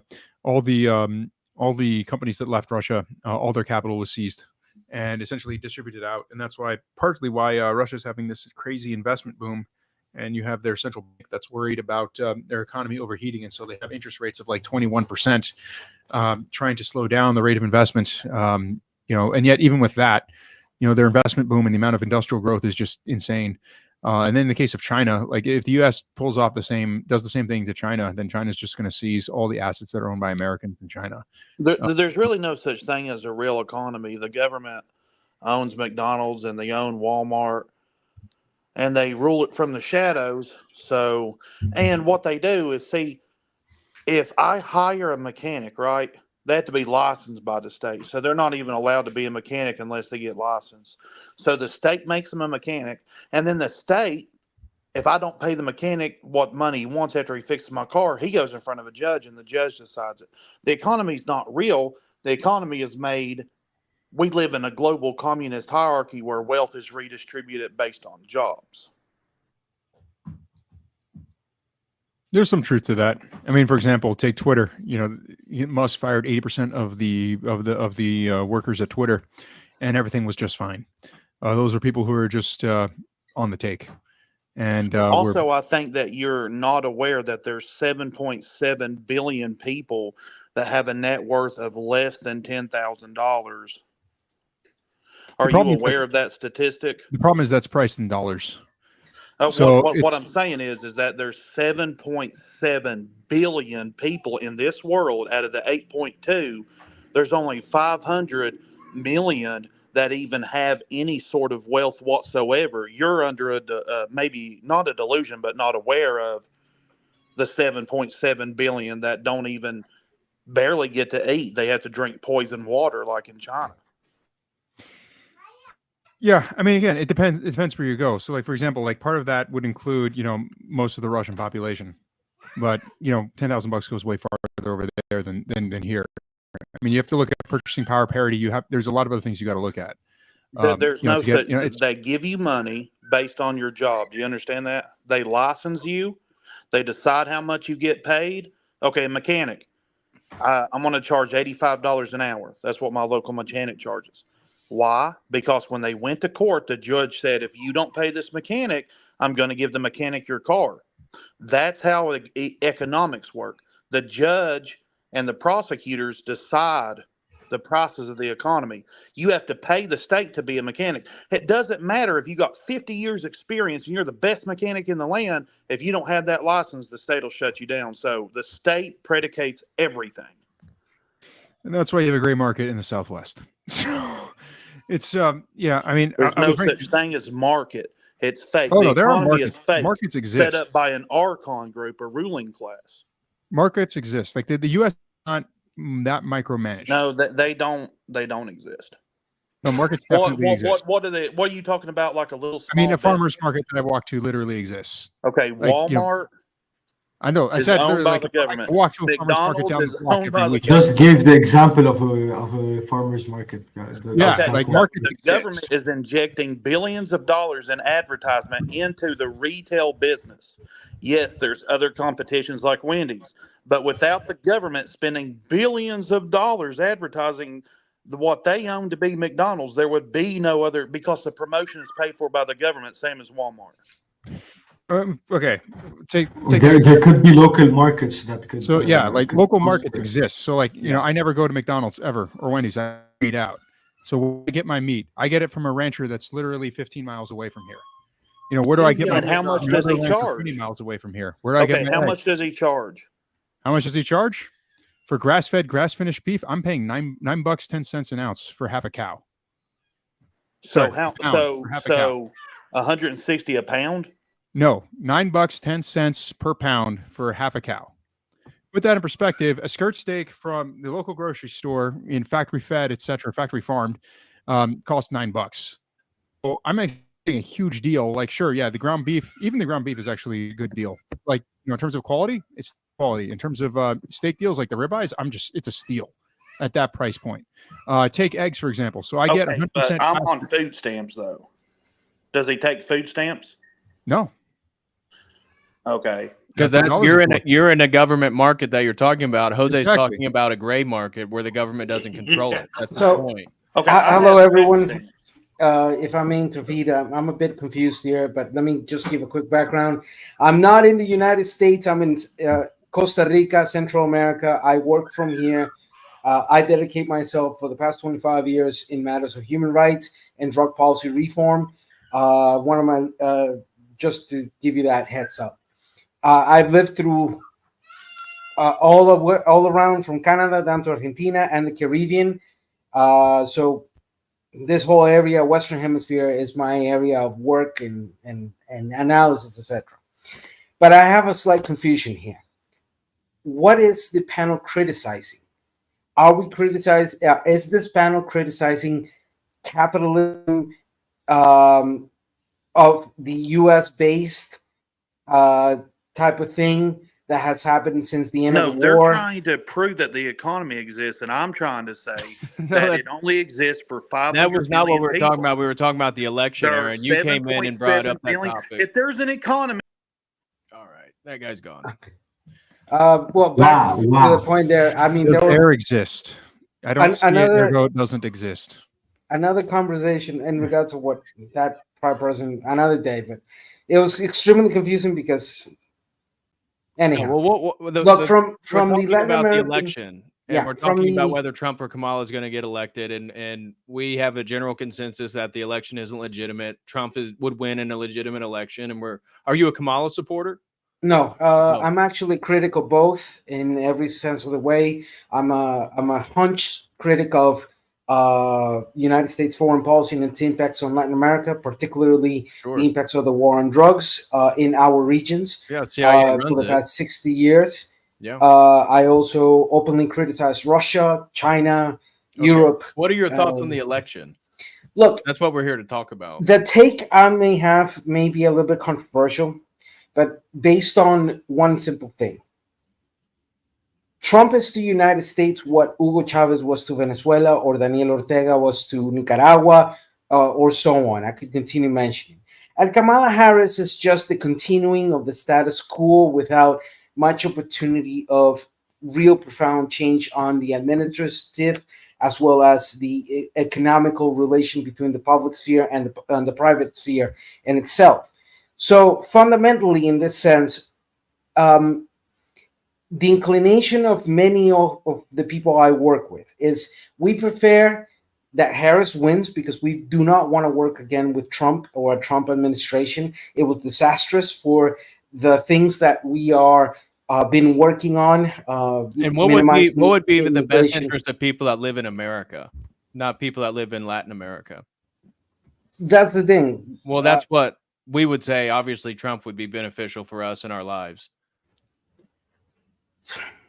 Look, in the relation of your internal issues, whomever you choose, United States is facing something that Venezuela faced back in the 90s, is the deterioration and complete and utter breakage of the bipartisan model of administration in the political system. You have big problems with infrastructure. You have big problems with regulations. You have big problems with the autonomous ways states handle themselves, but the relation of that autonomous, decentralized capability towards the federal government. There are problems that need to be attended, and unfortunately, I do not see either Trump or Harris going into the depth of that. It's just going to be 4 more years of trying to hold the ship together and crossing your fingers that it doesn't enter into a more in-depth political social crisis. That in itself, it's the conversation in the sense of us in Latin America is that the election of the United States will have an impact on our realities to whichever of the two may elect. That does not mean we ignore the necessities of internally the population of 340 million people in the United States, of their immediate necessities, economical, political, social, etc. Okay. So in this sense, me as somebody from Latin America, as I do not like North Americans telling me who to vote when my elections is coming, I cannot tell you who to vote for. But what I can tell you is that we're crossing our fingers that United States hopefully enters an era of political matureness and does what other countries in Latin America have done, which is breaking the bipartisan model of politics. That would signal to us that there's a possibility of change. Can I just that won't happen? Can I ask a real question real quick though? Sure. Even if let's just say like Trump was elected, okay, and he did just gain the status, and he did just maintain the status quo. Yeah, maintain the status quo. Even just made it better for the next 4 years. What's wrong with that? Look, when Trump got to the presidency after the Obama presidency, we were working on the issues of migration, particularly what's for us Americans, if you don't mind. Like I'm sorry, and I don't mean to be a dick about this, or I'm sorry. Okay, right. in that sense, so when you say immigration, are you for immigration? Because we would prefer a total illegal immigration and Latin American migration into America. We've been working since the Obama or even before administration in regards of why irregular migration, what you guys call up there illegal migration, is happening. What are the 5 major spaces, countries that are displacing people? What are the issues that are creating that displacement amongst one of them, Well, the major exactly, the factors. globalist power structure that's behind Kamala Harris is doing it, and that No. they're operating within your guys' countries. It's a bipartisan control. Both the Republicans and Democrats have the same quantity of responsibility neocons of the impacts. No, everyone. All right, I'll name names. One of the ones. No. So Haiti, take Haiti. Who raped Haiti? The Clintons. Like just straight up, they made a fortune off it. No, I'll give you my Colombia because I'm Colombian, man. So like I have lived there, you know. So the point. Okay, I'll get to this. How did the Clinton machine start? They made their money off of cocaine. So what do you call it? So the CIA, they essentially created the Medellin cartel. They raped Colombia. All that cocaine was being flown in and landed in Arkansas. That was the chief distribution point from there, or entry point into the United States. So that's how the Clinton machine began. It wasn't the Bush machine, who, granted, they were in bed with the Nazis, and that's how they began. But that's how the Clinton machine began. So the point is, these nations, you can name specific names on who raped this specific country. I know who raped Colombia. So, you know, and like, for example, like, you know, I mentioned Nicaragua. Who raped Nicaragua? Eisenhower. Like, it's just, you can mention specific names. So if we're going to go for the drug war aspect, the major rapists, to say that way, began on the Nixon administration onward. All the 14 presidents from that moment on, Nixon administration onward, were the ones who created the conditions and pushed forward through the United Nations and through the 3 international accords that, through the Office of Drugs and Crimes of the United Nations, push forward the one policy fits all of the war on drugs, of imposing that through all Latin Americans, and the consequences of Colombia, especially with the failure of Plan Colombia. And we can talk then in pre Pablo Escobar and post Pablo Escobar, and how that Plan Colombia failed and created the conditions to fortify the cartels in Mexico and all the structure in that sense. We could have that full-blown conversation, but the fact of the matter is, the last 14 presidents from Nixon onwards have been the ones fucking us up every single I agree level. with you. I agree with you. But the point is, the reason is because none of these presidents have real power. I mean, when Trump walked into office, the only real power he had was this Twitter handle. And in terms of the beginning of the drug trade, it's older than that. I recommend looking into the Bronfman family. They were agents of the British Crown. They were the ones who started the cocaine trade out of Colombia. They were the ones who started the alcohol, actually, during the Prohibition. They pushed Prohibition while at the same time, you know, pushing for what do you call it? What's his name? Capone. He was a right-hand man. He was a lieutenant of the Bronfmans. Luca Luciano, who helped the military of the United States enter Sicilia in order for them to invade southern Italy and get closer to Germany, was utilized right after the provision of liquor. Yes, we know that. But the point being here is that your United States has utilized globalism to push towards that type of failure, in that sense, via the United Nations. But when the United Nations gets together and says, listen, the bullshit of Israel, or the bullshit of Palestine, and the bullshit that's going on, we're fed up, and Israel is fucking up. But then United States says, no, we're going to veto that. There's that double standard hypocrisy of relation between the things. And this is why in the conversation of Harris or Biden, many of us are saying none, because at the end, we recognize, we see Trump. In many of us, we see Trump, that populist demagogue that basically doesn't give a shit. He only wants power for power. And we just see Harris as the continuing of the status quo of the politician who has been elected because of a career. Okay, I think so we get your point. Do you think Trump is a globalist? I'm sorry to say it this way. Trump is an idiot. Okay, he ain't no globalist. He ain't no political mind or anything like that. So he's not a nationalist. I think it's funny. If Trump wanted powerful powers, why did he not sell himself out like Uribe did? Uribe sold himself out right from the get-go in Colombia. You're talking about Plan Colombia. Why did it fail? Uribe sold himself out to what's his name, the Hungarian fellow. Oh, yeah. Uribe was another imbecile who's being processed for 3 major cases of corruption in Colombia, and then came in Santos talking about the drug policy reform, and now we have Mierda, se me olvidó el nombre. The commie. The commie. ¿Cómo se llama? No me acuerdo. Mierda, se nos olvidó los dos. Man, you need to like take care of the border. Like, Look, I'm gonna say this: for the past from the beginning of the year up to, we'd say, June, July, there had been 5 major high-end meetings between the United States and the governments and activisms in Central America. 5 meetings where we told them constantly what the problems were, where is the displacement originating. For example, 8 years ago, 2016, here in Costa Rica, I was part of the groups attending over 2,500 Africans that arrived between April and June of that year. I had to take bodies out from the Darien.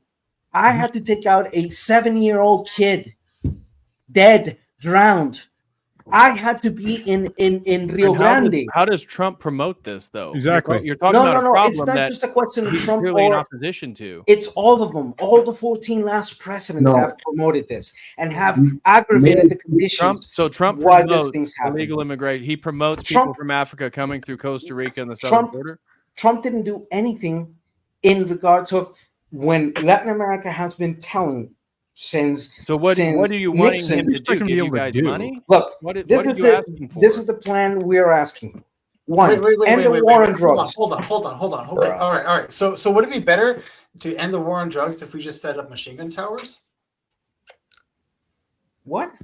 You shut down the border. Shut down the border. Machine gun towers. People are killed if they cross the border. Yeah, you can try to shut down the 300,000. No, wait, stop. So if the border and you shut that down, dude, stop. Like America's border is shorter. Yeah, so would it be better if the border is closed? There is no more possibility of the drug to enter the U.S. So there would be no. That's the dumbest thing I've ever heard. Open up the border so more illegal immigration. No. I never said there's open no the possibility for the. Okay, so let me tell you what we have told. I've asked you 2 questions already, dude, and you've.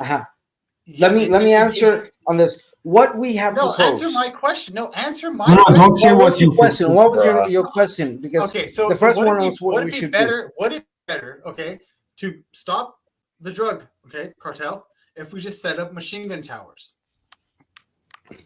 Would that be You've already tried militarizing Answer the question. Of Mexico. Answer the question. No, it wouldn't be better. Why? You have no way of stopping. You have no way of stopping. Machine guns can't stop people. No. Hold on.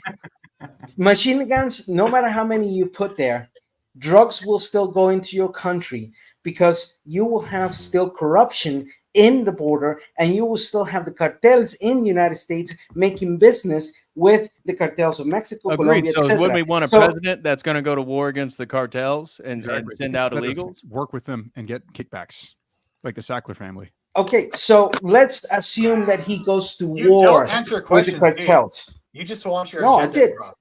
No. I did. I told you the answer to your question. If we put machine guns, would it stop? No, it wouldn't. It would not stop the illegal drug trafficking from the United States. Said the CIA messed up Latin America and they implanted your ideas. Do you know that?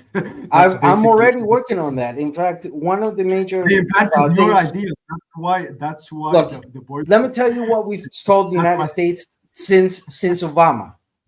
When major of the work. This is gonna be the last thing because our conversation is not focused on Latin America, so we're gonna go back to the conversation we were having here. So of course, I understand. Last thing, and I'll let you guys be in that sense. But at least I was just before you say your last thing. Who's we? Who's the we? The civil movements that have been originating in. Just let him answer. Yeah. Yes, American, Central American, Caribbean, and South American. We're still Americans as much as United States. So we're American. You're not United States of Americans. You're not. So you can't put yourself. That's irrelevant. That's the word concept fallacy. Just because there's South Americans and North Americans doesn't mean Americano, that's American meant a new world order. You're not the same. You're not the same. That distinction is part of the imposition of imperialism, globalism of the United Imperialism States. and colonialism. Shut up, man. It's a bullshit of it. No, it's not Look, bullshit. look. Not only that, and Anglo-Saxon. And another conversation, and I'll step off. I'm just going to say, whichever of the elections you make, hopefully internally they try to fix the shit that's going on, but externally they won't do any difference. Trump is no different. But you don't have a vote. You don't have a vote. Latin Americans don't vote in the U.S. We don't. Vote They do The in ones North living, America. the ones living in Latin America, we don't. That's but correct. Yeah, but then as you're long not- as the United States keeps fucking with our realities, we have a voice. You will still take That'll it. keep You will happening. still take it like a bitch because you cannot do anything about The it. only thing that's going to I know, change right. is if the United States has a leadership that decides to reject or at least retract or shrink in their empire. And the fact is, Donald Trump is the first president the United States has had who's been interested in the empire since Andrew Jackson.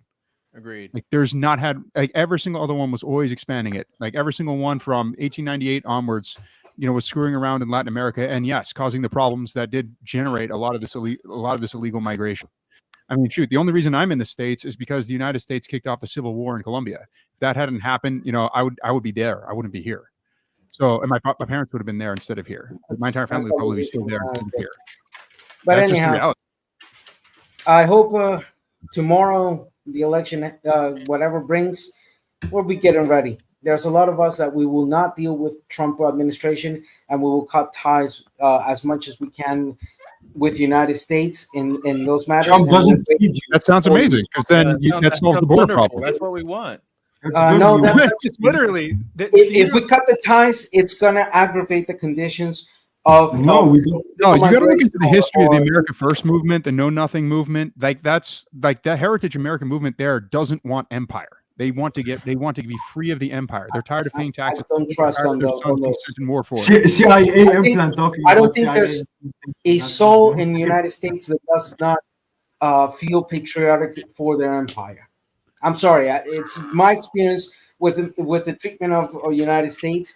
I do not see anybody from any spectrum of the political sense wanting to end the empire. Not Trump, not He didn't Harris, say You're end, not he here. said No one shrink. said the end. No one said the end. He said That's the shrink. thing. God, you're It's not like the amount of American. units you are down to keep expanding the empire towards Russia. How many are actually for that now? That's shrinking. How many want to go to war with Iran? That's shrinking. How many want to go to war with China? That's shrinking. Especially as the boomer generation dies off, the percentage of people, as DPH mentioned earlier in this stream, like, you look at the younger generations, especially as you get to past Gen X and Gen Z in particular, they get extremely skeptical of what is the empire of lies. So it's like, that's the thing. Like, in terms of, there's a certain point where you got to ask, like, okay, sure, nobody's perfect, but the question is, what will result in the United States interfering less in Costa Rica or Colombia or El Salvador or Nicaragua? and the war on drugs. Stop allowing monopolization of industries, just like allowing Walmart to come to our countries and then fuck our own local economies. Yeah, and Ortega kicked out Walmart. Like, You that's the don't thing. have government, dude. All your arguments depend, like, oh, you foreigners that are invading us, dude. If you don't have a military, like, that's on you. If No, you where- can't get out of being a colony, No. that's on you. Costa Rica, Not having Yeah. a military is the Same as greatest Nicaragua. decision we could have had. We've made our mistakes, but abolishing the military was one of the greatest steps Costa Rica ever took, and it actually Yeah, showed keep- to us it's why gonna- we you're do not have the You're contras deluded. or the sublevations of the left Costa that Rica were has been happening. happened. if you have no military, you have no sovereignty, and that's why the U.S. tramples in Costa Rica. Right. I mean, Yeah. for example, my last point on this, like, for example, last Costa point, Rica, and then we'll get back. you had to a the topic. cultural thing. The cultural thing in Costa Rica that I found to be very beautiful is where men would just, like, literally on the fly, like Norse fighting, like ancient Norse fighting, or like the rap and the spit battles that you'd see in, like, Harlem, that I remember as a kid. You had this thing where men would just recite off the top of their head love poems, etc., to women they were courting.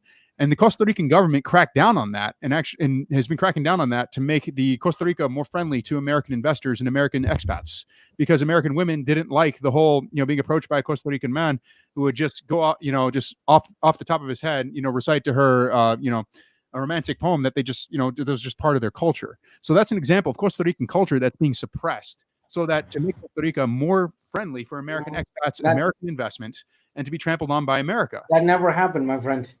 There was no government initiative or legislative measure in the last 40 years in Costa Rica that attacked the piropos or the action. That has been a generational change without the need of legislative intervention. That has slowly been a criticism in regards of conservative values or conservative traditional senses in Costa Rica. But anyhow, thank you for having me. Yeah. Another day we can in depth this conversation gladly. God willing, once Trump gets in office, we'll do a stream on Latin America. But if in the event of Trump getting there, expect more problems of illegal migration. We're just not going to help. We tried 4 years ago. We're not going to help them anymore. You're useless anyway. 4 years ago, we don't need your help. 4 years ago was Biden, and it's only gotten worse. Oh, you desperately need our helps. If no, not, you don't. No, you don't. We'll be coming to our countries in regards of the irregular migration. The United States desperately needs Mexico and Central America to work alongside the issues of illegal migration. We desperately need. All right. Well, thank you, brother. God bless you. Welcome. Machine gun towers will fix God all bless of you, that. man. All right. Thanks. Don't help the U.S. anymore, please. Next time. Yeah, foreign culture engineering. How the U.S. engineering, or the CIA is engineering culture in Costa Rica to Japan. Anyway, that's just annoying to me. It's like, oh, it's organic. No, it's not. There's none of it's organic. That was what was strange, is he didn't agree that the CIA and the same globalist powers of the U.S. government are behind mass immigration and the drug trade and all that different stuff. It's like we're fighting the same enemy. It's just he doesn't, apparently, because he thinks Trump's such an idiot, that he doesn't think that he's going to be able to. People believe the media. That's a nutshell. It doesn't matter what country you go to. I mean, to be fair, no president has successfully stopped the CIA, NSA, DSA from doing anything they wanted. So I'll give him that. He wasn't giving the right reasons for it, but I'll give him that that nobody's been able to stop them, because it doesn't matter who you appoint into there. It doesn't matter Agreed. Who you fire. The CIA does what the CIA does. Yeah, but even the premise of his argument was flawed in the sense that sure. He was completely wrong. I'm saying that, but he was wrong in his approach, in his argument, and basically everything else. But the fact is, and does remain, that the CIA are actually responsible, and the president has no control over it. Now, in Camelto's case, the reality is that she would be a willing accessory and go and just do as she's told, where Trump would have to be kept in the dark and not told anything more than he needed to be told. So we have the same observation of. No, I just said that's how they handled Reagan. We have the same observation. We just have two different conclusions, and one is actually pushed by the CIA, and the other isn't. Right. The other one's the one that the CIA hates within America. Yeah. But welcome, George, in Grid One. Curious on the open panel topic today regarding your thoughts on what's going to happen with the election. I don't know how much you guys have been watching. We all agree in a legitimate election, Trump would win in a landslide. Sure. This panel is more discussing the reality of the illegitimate potentialities of the elections and potential scenarios that are going to unfold. So it's more. So feel free to share your opinion, what you think. But in a realistic scenario, absolutely, is it going to be rigged? Is Trump going to? Is it too big to rig? Is it going to be a Trump victory? Civil war? Political unrest? What are your guys' thoughts? I've been doing a lot of this on my show, so I'll let George go first. Well, okay. I mean, you guys are going to have more astute points than mine, because I'm just kind of a casual observer. One thing that I've noticed, I've been super confident up till now, just based on the energy of the entire campaign, and people you talk to, people, even liberals like Don Lemon, interview on the street and stuff. But one thing that always kind of throws me off, and I don't know if it's an algorithm thing, is like you'll see a post on Twitter where it'll be like some girl, whatever, kind of like fishing for likes or whatever she's doing, but she'll be like wearing a MAGA hat and she'll say, "Oh, like voting for Trump," and she'll have like 30,000 likes. but then that'll be quote tweeted by some super dumb, like low IQ tweet saying like, oh, imagine, voting your own rights away. And that'll have like 200,000 likes or something. And so I don't know if like I'm in a bubble where I'm only seeing the energy that I'm feeling, but like every once in a while I get fed these like little, tweets from liberals that go viral, and they're like in the hundreds of thousands. So like maybe I'm out of touch, or maybe they have like disproportionate involvement in things like Twitter. But I don't know. That's the only thing that's throwing me off. But like you guys, I'm super confident going into it. And yeah, you already see the kind of like things that they're doing in anticipation, where states are already saying like, oh yeah, don't expect the results right away. Like you're going to wait 2 weeks. And it's like, they're telling us this already beforehand. So it's just like fishy stuff leading up to it. But I don't know. Do you think that we're being kind of fed a sort of skewed confidence, or the confidence itself is actually real, and the only risk is like a steal? I mean, I can let the panel respond. I'll just quickly. I think the energy is real. The support for Trump is real. I think the war is about a narrative about it being neck and neck, and that way it people are predictably programmed to expect that this election is going to be decided by 10,000 votes or so, which is going to be a repeat of 2020. How that's going to play itself out, I think, is going to be really interesting. Oh, Grid One just pieced out. Hopefully he comes back. I completely agree with you, DPH. I think that's the case. Now, if you want to like play a few scenarios, just for, I don't know, for fun, I think that if they manage to steal the election, part of the, let's say, propaganda war would be to try to demoralize Trump supporters into not, let's say, mobilizing, because there's a palpable feel that like Trump will win. Not only will he win, but that his supporters are way more, let's say, stalwart than let's say the Democrat average voter. So whenever we're near elections, there's this conversation about potential secession, potential civil war, all of those kinds of things. And I personally, though I don't think that's going to be the actual scenario, I think that if they do steal the election, tensions are going to be super, super high. And I wanted to hear from you guys what you thought. If secession is something that you think is possible, for example, for a couple of states, or if it needed to be, let's say, I don't know, plenty of states banding together in that scenario, or if there was a steal, if even with the popular support, the blob would be able to crush dissent. I wanted to hear your thoughts. Yeah, so a couple of things, and I've covered this a lot on my show. It's really a good thing to talk about on in broader metrics.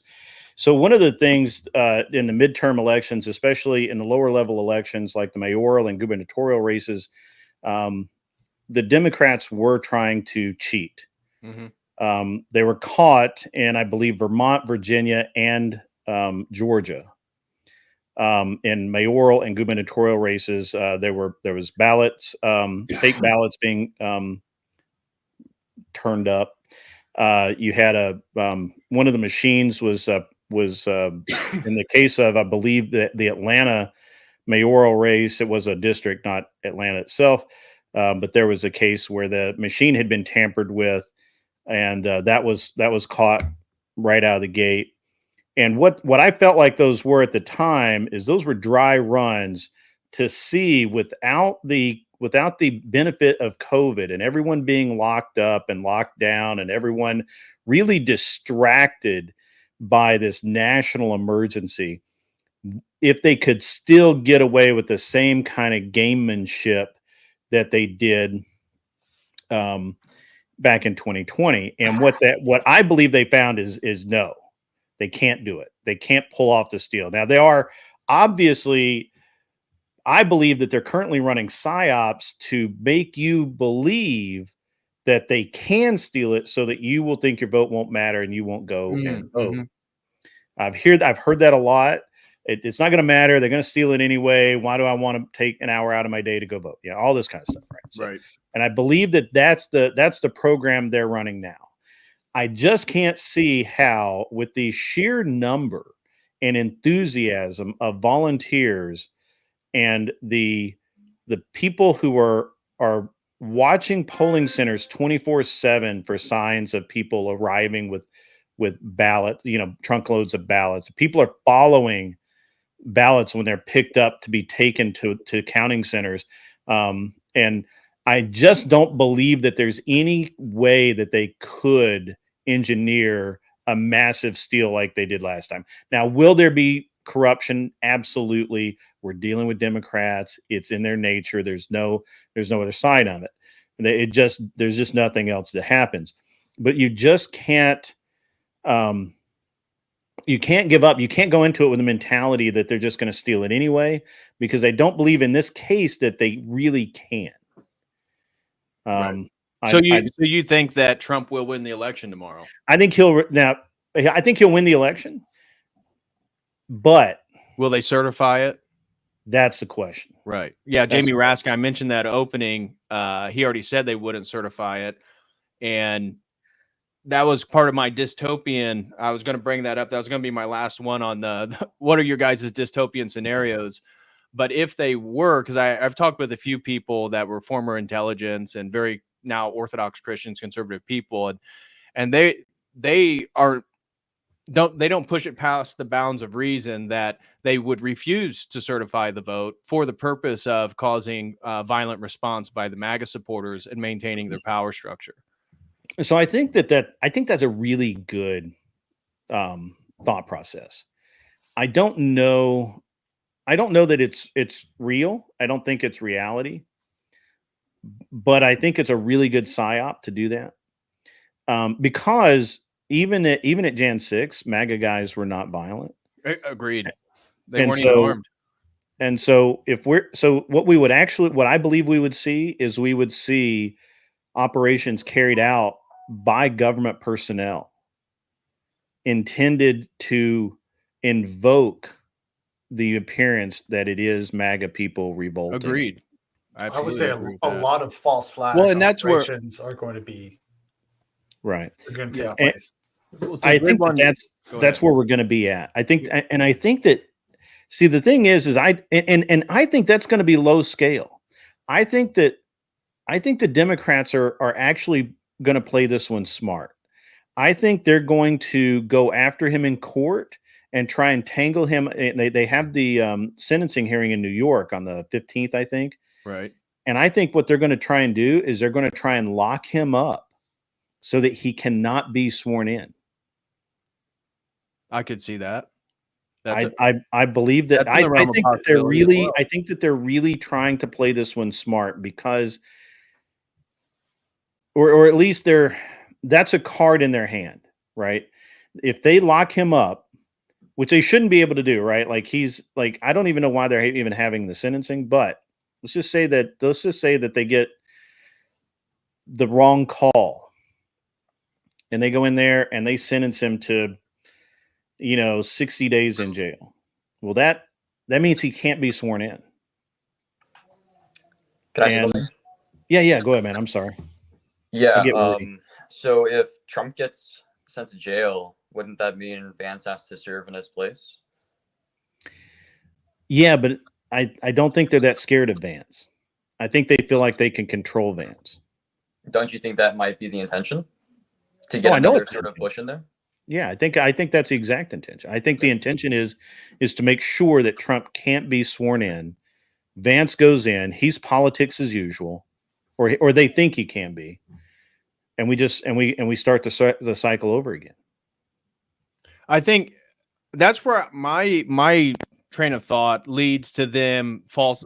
Again, a lot of false. We've already talked about the DOJ suing Virginia, the different counties in Wisconsin. So the attempt by the federal government to allow illegals to vote and call into question of the election, I mean, it's out in the open. Anybody with eyes to see. So based on what we just talked about with the failure to certify it or potentially jailing Trump during the sentencing hearing, it would make sense to me that they would be willing to go so overt and even call or declare Kamala the winner in the election.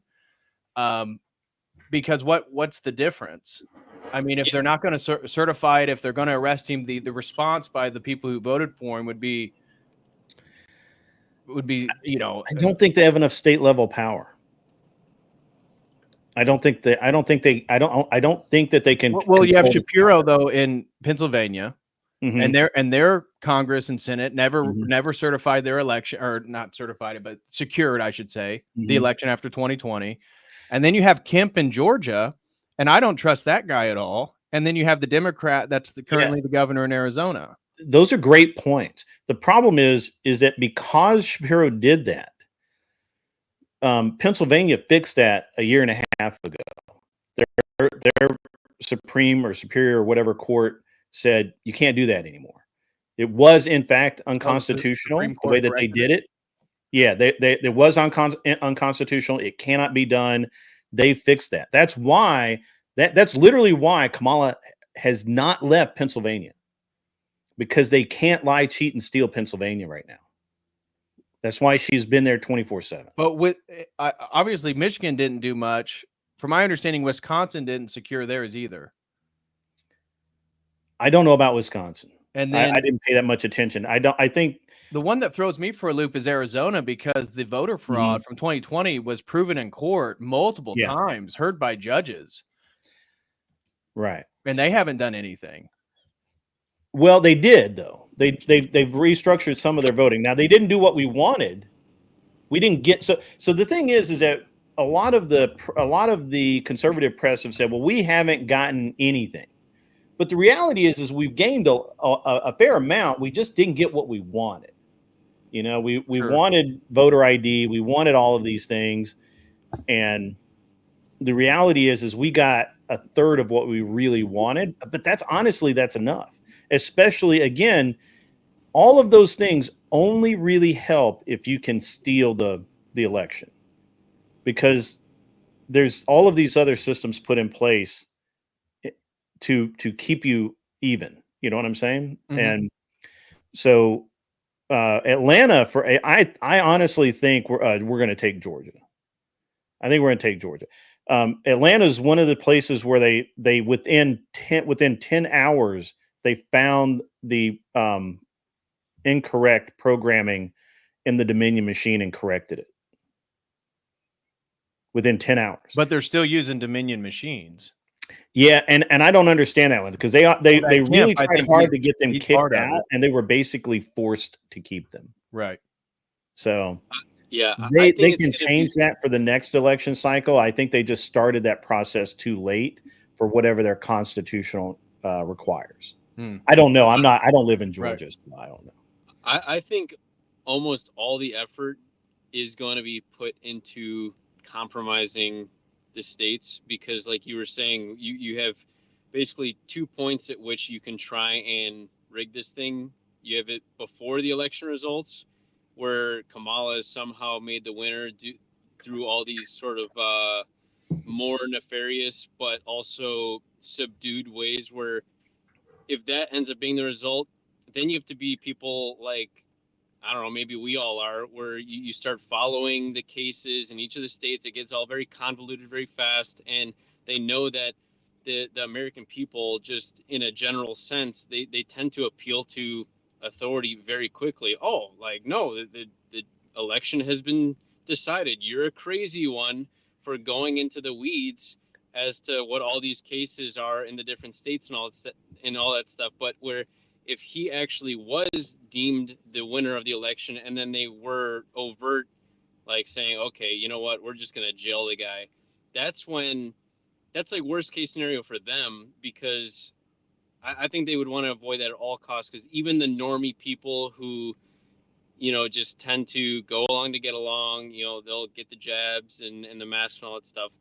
They're the types of people who that might even make them raise an eyebrow, like, wait a second, like, that's outrageous, type of thing. So I think it's a full court press to do all the shenanigans before and rig it that way, because I just don't. It's too like cartoonish for him to win the election and them to like put him in jail. Like I just don't see. I certainly think they want people to feel that way. And I think that some of the rumors that have been started, you have to wonder who started them. So one of the best, and is really close to being accurate. It's close enough to being accurate that you would, if you didn't actually know the procedure, you would believe it 100%. If I told you guys that the actual plan is to rig it so that they tie on electoral votes, giving Kamala the tiebreaker as VP. If I told you that, what would you say? You'd believe that? Yeah, it doesn't work that way. The House, it goes to the House. If the Senate can't make the determination, it goes to the House. But if you hear that as a man on the street, you believe it. You believe that they're engineering it so Kamala can vote herself in as president. So, Grid One, if I'm hearing you right, then your contention is that there's so many propagandistic forms of rhetoric and narratives to demoralize potential Trump supporters so that they don't turn out. And that's how their game is, because some of the corrections made after 2020 do push the favor into the Republican direction. Yeah. And so my question then for you, and I think I already know your answer based on what you're saying, we brought it up earlier, and it had to do with male turnout, because I saw one of the things that came in today, according to some non-biased poll center, is that early voting turnout was in favor of the Republicans. It was almost like 300,000 in each of these swing states. However, it was like 56% women, which the Democrats felt was to their power. And the whole rhetoric of Trump in this election is that the men were going to turn out and vote. Now, as Jose and I both mentioned, historically, men vote on the day of election. What are your thoughts then on the male turnout? Because I think part of this whole, and that's why the Latino males, the black males, and the white males, all the rhetoric is about them, because males in general are all over 50% in favor of Donald Trump. So I've had this discussion a couple of times over the last few days. So the thing is that the press are making a big deal about it, but if you look at it, men are still voting above historical norms. Yes, that was one of the things. If we just look at the raw data, you go, oh my God, that's terrible. But if you look at it and go and realize that it's the same number of women voting, and more of them are voting for Trump than Kamala. But we have a higher number of men voting, and a massive number of them are voting for Trump over Kamala. So that changes that story. But again, when people tell you that story, they don't. The intent is to drive you towards an answer, right? That it's meant to drive you to, oh man, we're still going to lose because we didn't get enough men out. The men didn't turn out. Would the opposite also be true if the narrative right now, for example, Trump last night said, I'm not supposed to say this, but we're winning big in all the swing states. Does that rhetoric also incentivize men to not participate because it's already wrapped up and in the bag? Yeah, and I know that myself and some others have really pushed, like, guys, don't think this is in the bag. Go vote. Take your buddy with you. Take 20 friends. All the guys at work. You tell them, hey, we'll all go. Well, I'll drive. We've got to get you. We got to go vote. And I think that's a very important part of this election specifically, is that you can't sit at home and say, my vote doesn't really matter, because it absolutely does. But moreover, I think the reality is the numbers are pretty scary for the Democrats. They need something like they needed, I think, by close of business today, they needed 500,000 votes in a couple of in one specific place to kind of have that margin, that safety margin that they wanted, and to feel good about where they were in this election. And at almost close of business, they only had I think just over 390. Like, they were right at 400,000. They were 100,000 votes short. And so I think it's promising. And again, if I had to predict, and I don't predict things, if I had to predict though, if somebody asked me, I would say that Trump's going to win. And, but they're going to do literally everything they can do to keep him from taking office. I agree with that. And because they're truly afraid of what it means to have Trump in office this second time. They're really, truly concerned about it because now he understands how Washington works. He understands he can't trust any of these people. He can't take recommendations based on, oh, this guy's going to make a great Secretary of Defense. Well, no, you can't believe that shit at all. I'm sorry. I don't mean to curse on your channel. All good. But I just think that he's, and he's pissed, right? And Trump is vindictive. I mean, he is. I mean, there's no doubt. He can wait years and years and years and still exact that pound of flesh, whether he intends to or not. And that has been the rhetoric of like the Dan Bonginos and the people that are friendly with Trump and more on the more right wing of the mainstream conservative sphere. They do believe that there'll be actual trials and stuff. Now, whether that's I'm still very skeptical just because I've never seen that in my lifetime of actual justice occurring. So I'm very skeptical of that. But it does, at least that's a narrative out there for sure, amongst some of the people that are very friendly with the Trump family and have close ties with everybody. So let me ask you one thing from your point of view. So from my point, and I'll give you my point of view first, and that way you don't know that I'm not skewing it in my favor. My point of view is that the worst possible thing they can do is to continue to go after Trump after he's won because he's exceedingly vindictive. And once they shoot their shot and they're going to miss, then it's over. He will go after all of them and burn their houses down as fast as he can. And and this is what I see happening. Even if they get him locked up, his lawyers are good enough to get him out. The evidence won't stand. He can pardon himself. The worst possible outcome for the Democrats at this point. Well, see, the Democrats have no upside. If Kamala gets elected, she's under the taint of a stolen election, a bought candidate, talking head, whatever it is. It's literally like they threw away something big. If Trump gets elected, their houses get burned down. So there's no win. I'm curious what your thoughts are. Dan. I really am. Or DPH. I'm sorry. That's David. Yeah, I could certainly. I do see that as not. There's not a whole lot of upside for the Democrats other than just if they were able to keep her in office, they could use their institutional power. I mean, censorship, the whole rigmarole, the lawsuits against Elon. And I'm very skeptical of Elon here, so I'm not a huge Musk fan in regards to the longer trajectory that he's a part of. But I think they are, I mentioned this before, I think they are an animal that's backed in the corner and they're limited on options. I don't see Trump as the savior.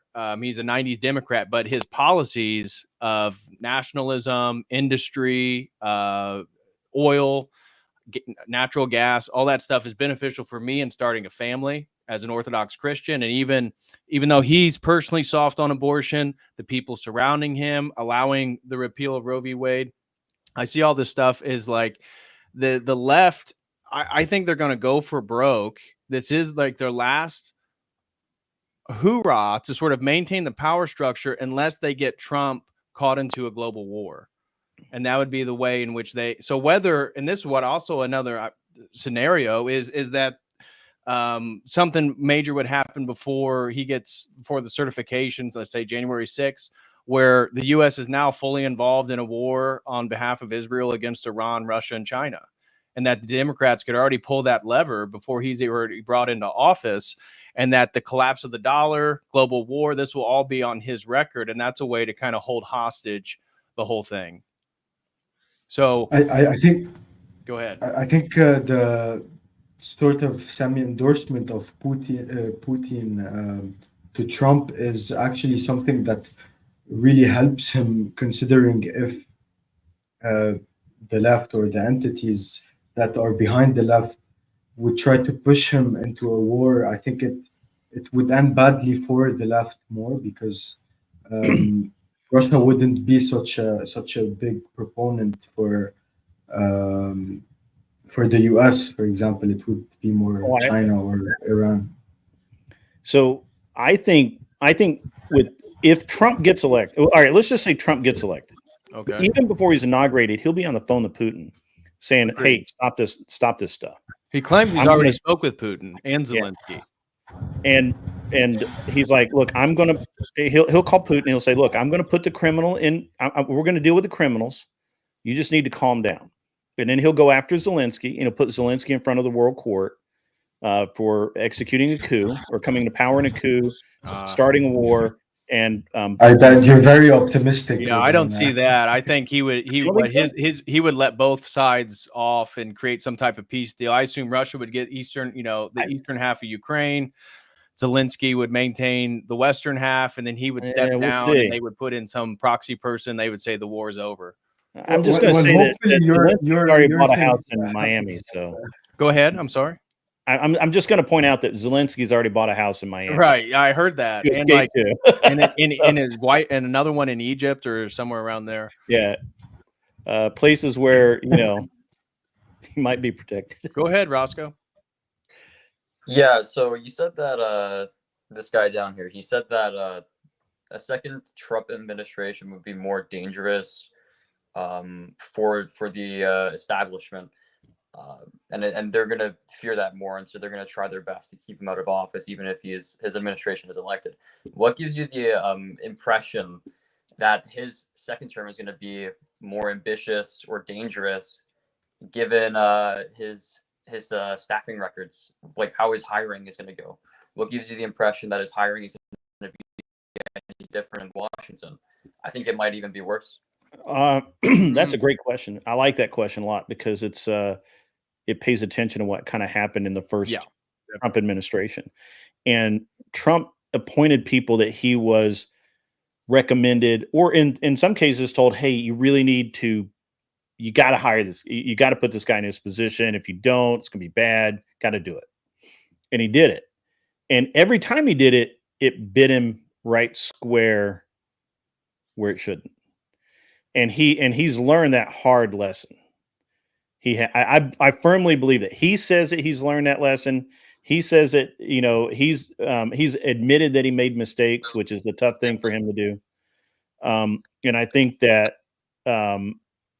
just going at because as a businessman, I think Trump relies on people to tell him things in a way that's honest. And politicians aren't honest, right? So I think I hate to use the term naive, but you kind of have to use that term. That I think he was really naive in his staff selections when he went in. I think he's still naive. I think it's. You think so? I think it's going to be a redo. I mean, look at his disparaging comments on Project 2025. Yeah, but I think that's a political convenience too. Yeah, I don't think that you can. I'm pretty sure you have to separate his comments from his actions. Clarified that they're not going to be taking any of the hiring recommendations from that whole debacle. I don't think they're actually going to hire the right people. I think everybody's going to be sabotaging his administration like they did the last time, and they're going to maybe try stopping war in Europe at best, but redirect all resources to the Middle Eastern conflict. Yeah, wasn't Vance even like a third choice for Trump himself, and was pushed into? Yeah, I was about to say that. So the first thing we have to realize is that Pence was forced onto Trump as his running mate. This time, same as Vance. Yeah, well, Vance wasn't forced on him. He picked Vance, and he picked Vance out of nowhere. He was Vance wasn't even on my radar for a pick. No, it wasn't on anyone's radar, but I think it was pushed. I think Trump actually wanted someone else. He didn't. Well, I think that Vance was on people's radars. It's just that we didn't expect him to double down because, in a sense, Vance represents, let's say, people who already vote for Trump. In that sense, generally speaking, presidents try to pick their running mates based on like gaining access to, Right. let's say, a voting bloc that is, let's say, next to them but not really under them. And there was a certain kind of redundancy in picking Vance. And what I've heard, maybe this is mistaken, but the idea was basically I'm going to pick Vance to solidify my position, so my base knows that even if something happens to me, like this agenda is still pushing through, right? Me personally, I don't think that Vance and Trump are the same, but I do think that some of what Grade One is saying and some of what Roscoe is saying, you guys have like the pieces of the puzzle that are complementary. The thing is, my question would be, why would we think that there would be a difference between the rhetoric and the activity? Because generally speaking, even if we don't like it, even if we have like the fantasy that a politician can say anything they want and then like go back on their word on that, or that they're lying.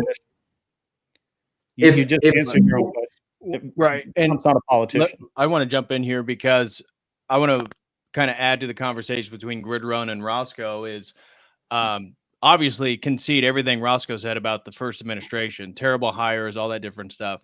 Yeah, absolutely. What appears to me based on, I'm not a devout Trump supporter. I'm an Orthodox Christian that's very traditional, and that then informs my political beliefs. And I've been watching, especially the last, really this political cycle with the election coming up pretty intently. And it seems like Trump really is,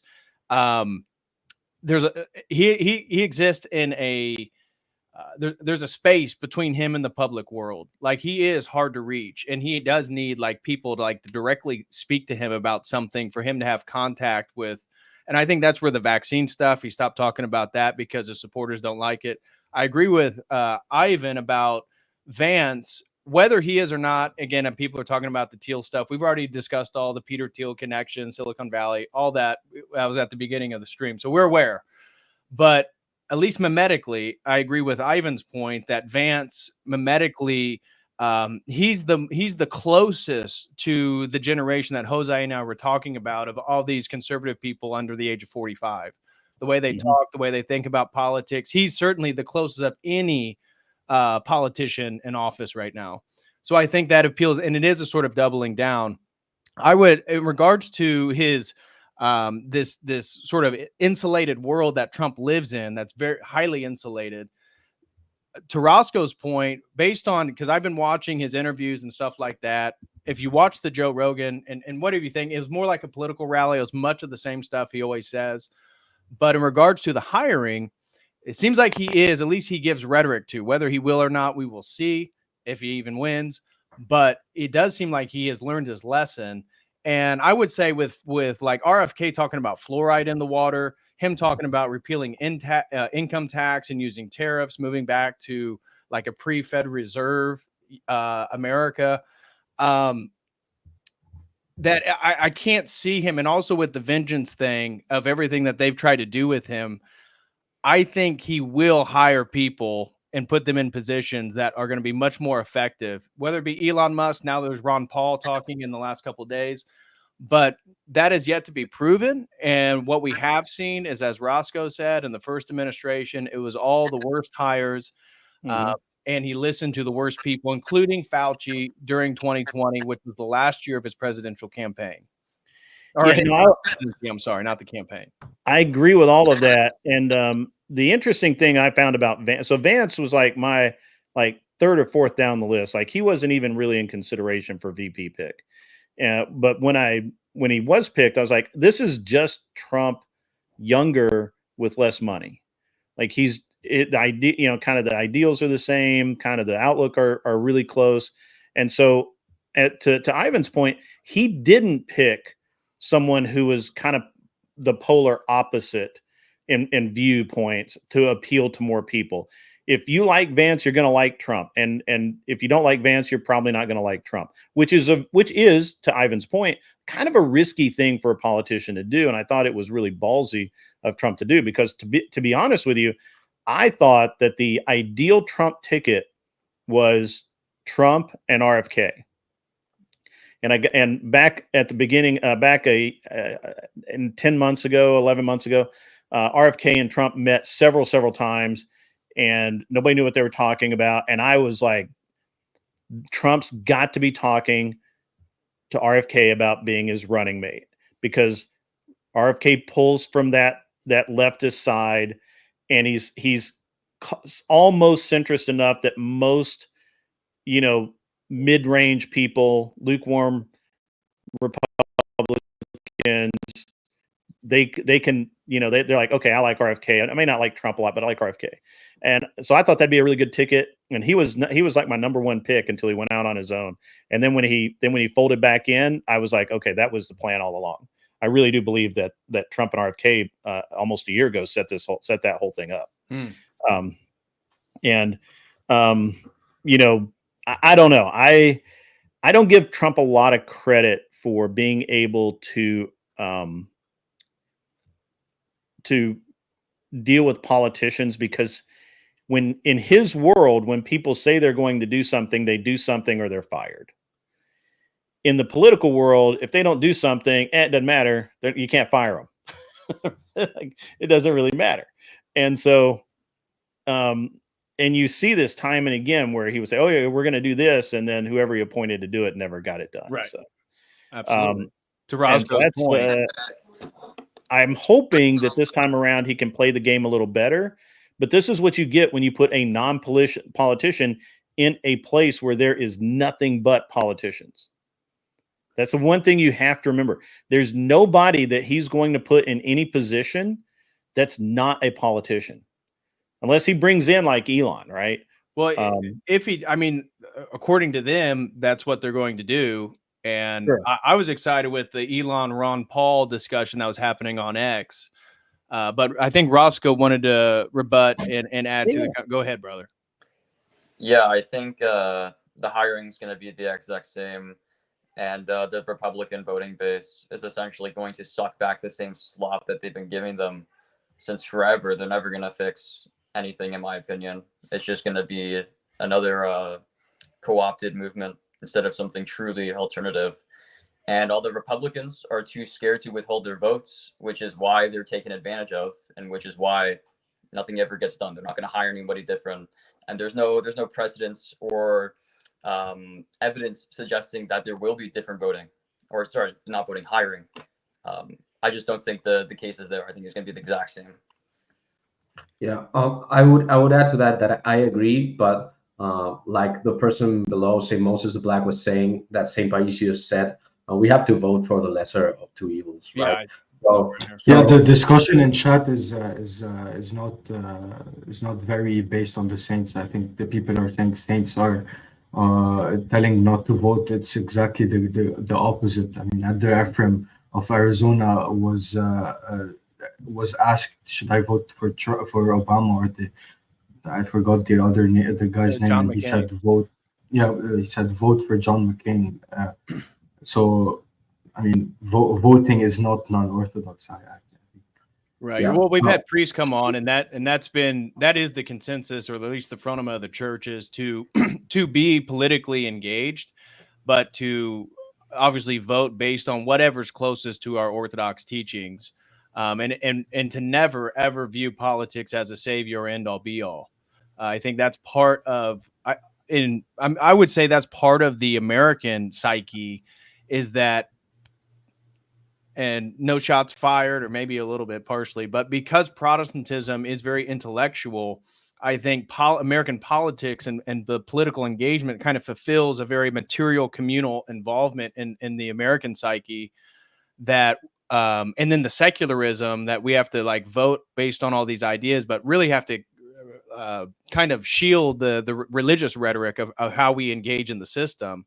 I mean, and I think most people are now. I think that in the last 10 years, this is becoming more normal with the Christian nationalism and Christianity becoming much more prominent in like what is an American conservative, is that we do have to vote with our religious values in mind. Yeah, DPH, I wanted to raise a small little thing that I don't know if you've seen a Paul Kingsnorth video against Christian civilization, which was a very interesting video. He gave a very impassioned and very good speech criticizing the idea of Christian civilization, basically in the sense of like not getting lost in the trappings of glory and the trappings of the state, those kinds of things. And I think his main thrust was good. But the thing is, we cannot overcorrect too much to the point where politics is simply, too worldly and such. Like, we have to be involved. And that's what I've heard from a lot of Orthodox people in America, because, and rightfully so, people question the system and the legitimacy of it. And if you engage in it, are you validating the corruption and all this? But I think that we have to engage. I don't see the virtue in talking about the beast system being built before us and not using whether it's legitimate or not, political action you can to try to slow the process. Obviously, we believe in the second coming and that it is ultimately going to get worse. The global empire is going to be built. The one world government's coming to existence. But my hope, and what I was going to end here, is everybody's optimistic and dystopian takes. So what's the most optimistic take? And then what's your most dystopian take?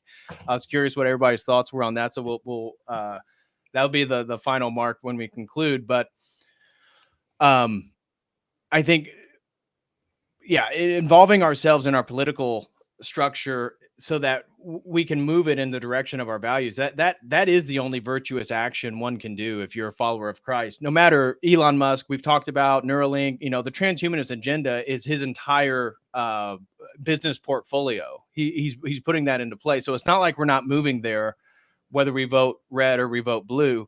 But if we vote red, less babies will be aborted. If we vote red, less immigrants will come in. If we vote red, our dollar maintains some type of value while we can get a roof over our heads and have wives and children. To me, that it's a no-brainer then as a Christian to not engage seems ridiculous. And for people like Fuentes or some of the America First tying, Trump's a Zionist. Yeah. All of them are. RFK's a Zionist. I think Kamala's a Zionist. I think they're all, beholden to the same power structure. But that doesn't mean you don't engage, or that doesn't mean you try to sabotage Trump or tell your followers to vote for Kamala. Like, that makes very little sense to me. And that's not the Orthodox way of looking at it, because it's okay. We had the Byzantine Empire, but we don't have it anymore. We're not gonna have it anytime soon. So that's a big fantasy, a utopia that we're gonna have the Byzantine Empire in a couple of years or so. That's impossible. And we can take the example of what the churches in, for example, communist countries did. That's how they grew in the faith more. When they got persecuted the most, they just lived in community and in the church. That's how you fight off a political warfare on the church or on Christians. It's to live a life of repentance and of prayer, and you could involve yourself in the non-Byzantine Empire kind of system, because you're in it. You're not gonna we don't believe in militia and bringing back the monarchy or some form of Nick Fuentes. The monarchy is not coming, but that shouldn't be a reason for people to not engage in politics. Exactly. Anybody else has thoughts on the conversation right now? Go ahead. In terms of engaging with the political structure, because the thing I've thought about a lot is, it's I don't put much stock in voting per se, but I do put much stock in terms of how a republic actually functions. And you'd be surprised how little you need to have an effective functioning political machine in the American system. I mentioned it earlier, the Duke of Duval County, I've covered his name, George Burr, who founded it. And Duval County today, it's a county with less than 10,000 people. Yet a political machine built in that county of less than 10,000 people put LBJ in the presidential office and set off the whole Civil Rights Act movement, and also expanded the Vietnam War, and lots of kickbacks and stuff. But the point is all the corruption that one little political machine was able to do.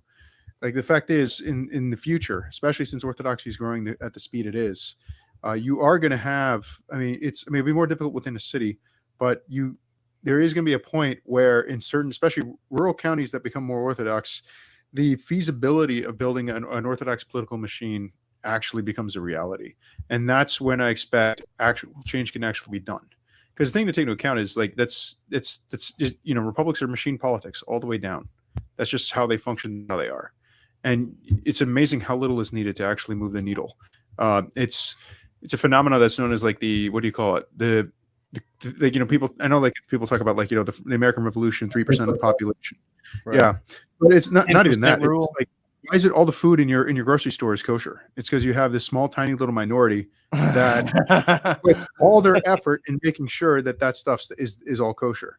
Right. So it's for lack of a better term, like a minority can influence, it can drastically out influence a Republican system of government and a democratic Republican system of government, because the thing is, majority rule doesn't actually exist. It's, I mean, like if you want mathematics of it. So in terms of the voters paradox, so Condorcet was the guy who discovered he was the mathematician who discovered the voters paradox. And so he was part of the French Revolution. He was trying to develop like, you know, the ideal voting system that would show the will of the people. And then he finds the voters paradox, which shows that voting doesn't act like majority rule doesn't work, and it can't work. And mathematically proven, it just cannot function. And for his trouble of finding this and being honest about it, you know, he ends up dying in prison at the hands of the Jacobins.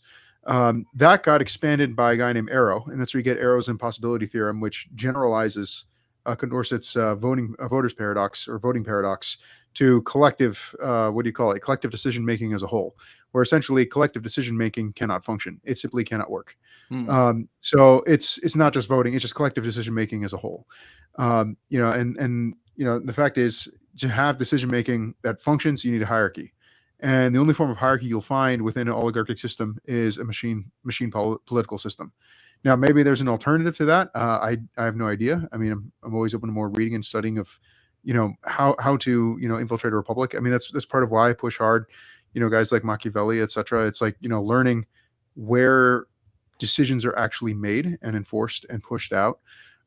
That's, you know, that's what matters. And that's why I tell people, like, whatever state you live in, try to figure out who rules your state. Right. Well, to your point, though, that's a reason also to be optimistic that if such a small minority can make so much of our food kosher, that a small minority in the United States that has very deep values and traditional values, that they could influence the system in a positive direction. Mm-hmm. And it's also important to note you know, in the case of the Duval political machine, like, it was broken up peacefully by the grandson who was like tired of the corruption and didn't want to be like his father and grandfather. And, you know, good for him for doing that, you know, turning away from that family's evil in particular. And there are also political machines that were targeted for destruction, like in Chicago, the Polish political machine was targeted for destruction via the Civil Rights Act, via the redlining or the war on redlining, etc. It wasn't about promoting equality. It was about breaking a political machine that was opposing the powers that be.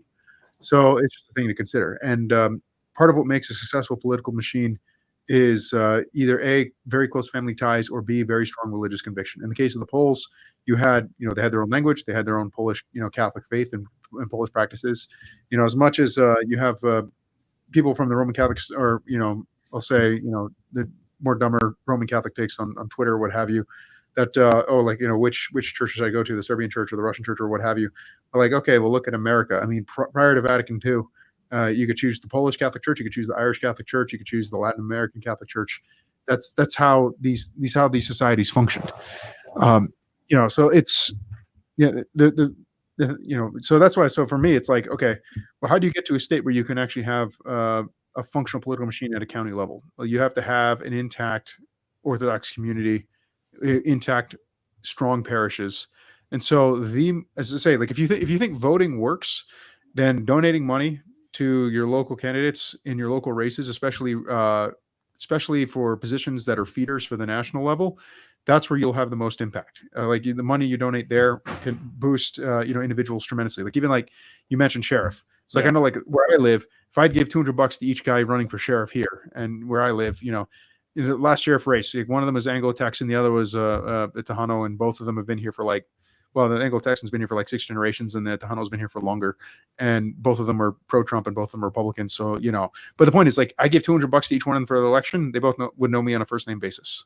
So it's like, money speaks louder than voting, and the most, frankly, like, you know, I know it's not supposed to be political per se, but, you know, it's supposed to give for the sake of giving. But the fact is, tithing Like you want to have a strong parish, you need to get, especially for example, like for Rokor, for example, you got to get it where your priests are working full time, where they can focus fully on the ministry. So it's like the long run, like tithing, building a strong parish, having clergy who are full time, dedicated, taken care of, and can focus on building the flock for quality. And I mean, now we're getting quantity starting to show up, but quality matters even more. That's all you need. And as DPH has noticed in the past, like the fact is Orthodox numbers are skyrocketing. There was 1 month this year where my home parish was adding more than one catechumen a day per month, which is just insanely fast. The number the official number was like 700-some thousand, and now 7 million Orthodox Christians in the United States since 2020. So that's within 4 years. Yeah, and of course, 1 catechumen per day a month. Yeah, more than 1 catechumen a day per month for a whole month. 1 catechumen, more than 1 catechumen, new catechumen a day per day, whole month. Wow, that's crazy. Glory to God. So glory to God.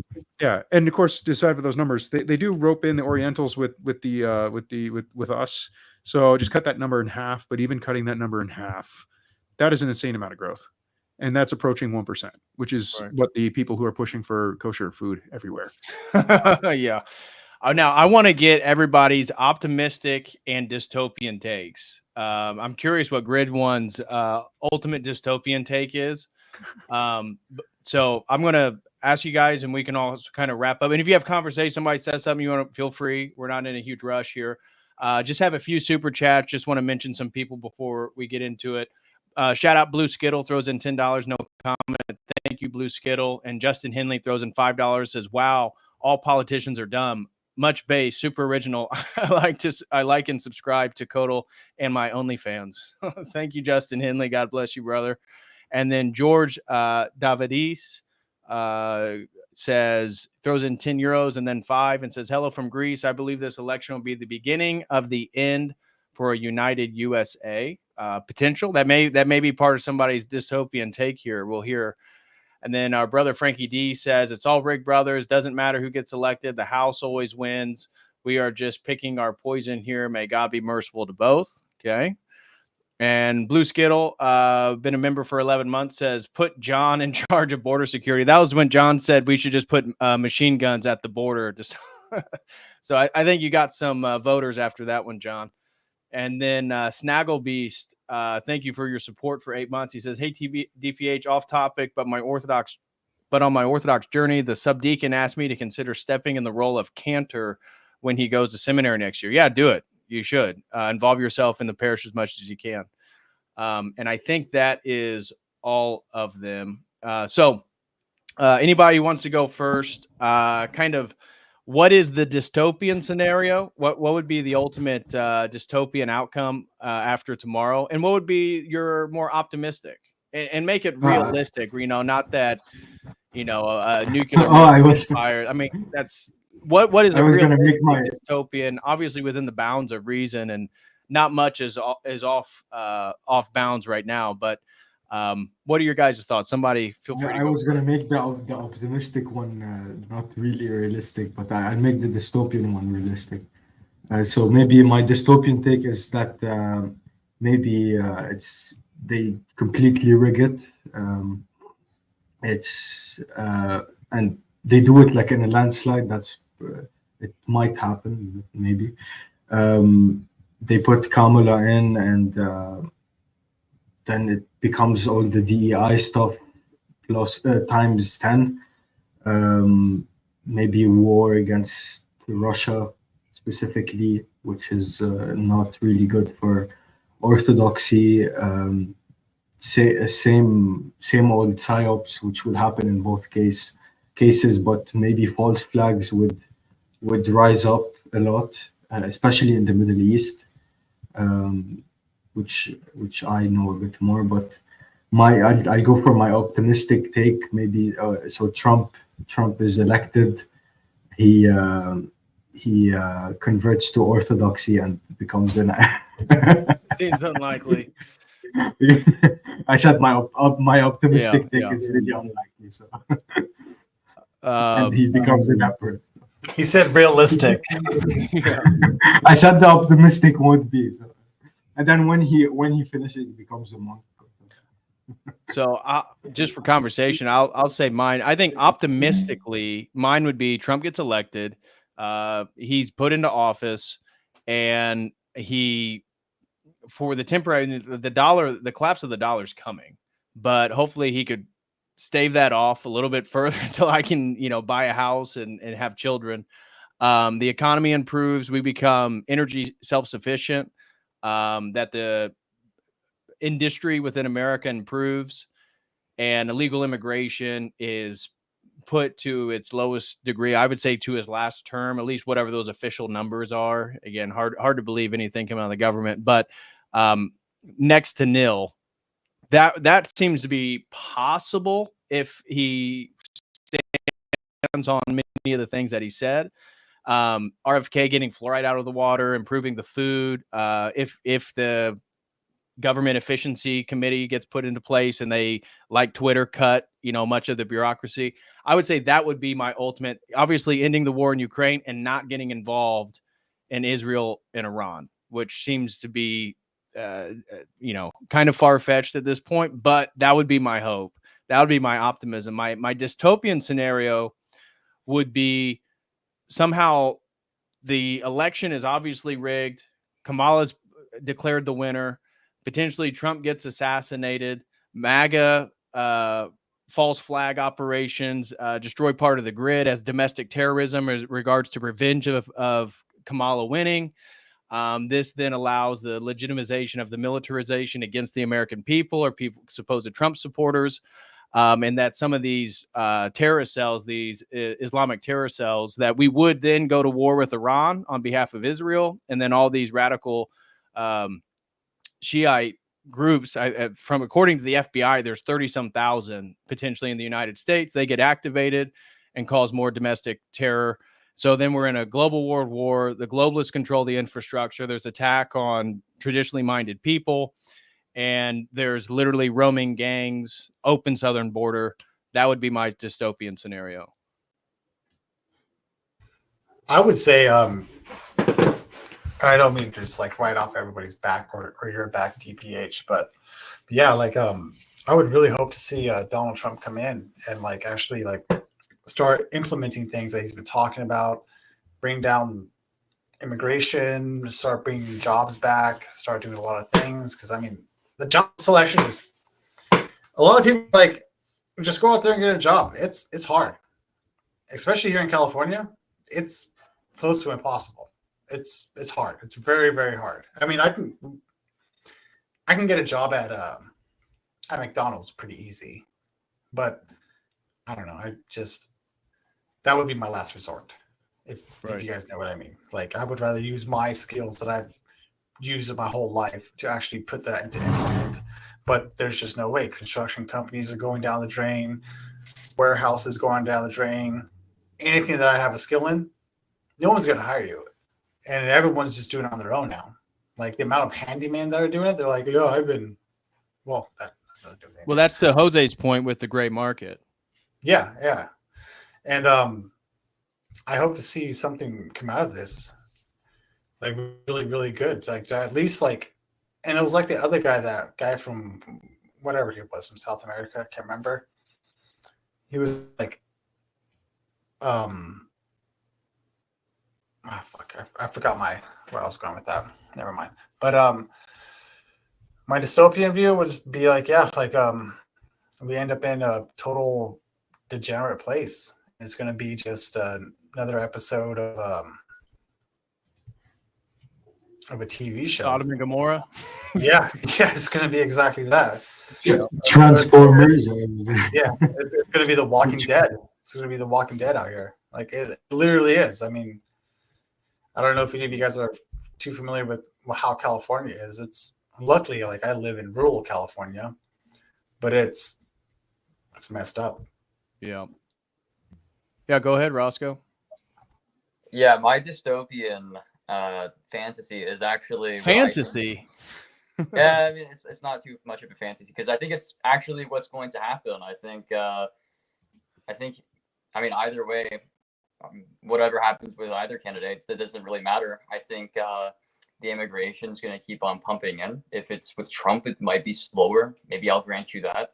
But I think like the country's going to be unrecognizable. There's not going to be any collective sort of identity, and you might have like a sort of fiefdom contest where all of these tiny little fiefdoms are competing against each other, and there's no centrality. There's no federal control over the states, and the states just start breaking apart because there's nothing binding to get them together in terms of their identity.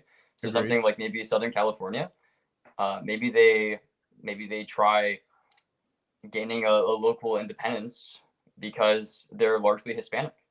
Maybe something like that happens. I mean, there's already movements and people who seem to want that. Like I forget I think it's Mecca is the name of the group. They're sort of like a cessationist group, although they're kind of a joke. I mean, I just think that America, that sort of classic Anglo-Germanic identity, is not going to exist. And the place where I grew up, it's simply not going to be recognizable, no matter who gets in, because it's going to be DEI with Trump, or it's going to be total leftist oppression with the Democrats, because they're outright their policy is outright just replacement. That's my idea. And what's your optimistic take? My optimistic take is maybe Trump actually does good with hiring, which I don't think he's going to do. Maybe he's lying about everything with immigration. Maybe Trump is going to turn on everything that he said, and he's just lying about the whole thing to get elected, and then he becomes a dictator and then stops all immigration. But I don't think that's going to happen. Okay, I wanted to share first the bad scenario, so we end up with a good note, right? So we still got grid 1 to go, and he's going to begin with the good, and he's going to end with the bad. oh no, come on, man. So go ahead, Ivan. I wanted to say bad scenario: they steal the election, suppression of dissent, civil war happening next to World War III. So you got civil war and war abroad, and that's the worst case scenario in my mind. Optimistic take: Trump wins, deportation, the economy gets better, my brothers get to form families and like have prosperity. People start to repent. People embrace orthodoxy. Love conquers. The U.S. becomes holy. So that's best case scenario. Would you want to go there then? I said it works first. and then I'd go there. I'd leave from Muslim land over here in London. Yeah. All right, Jose or grid 1. I'll let Jose go.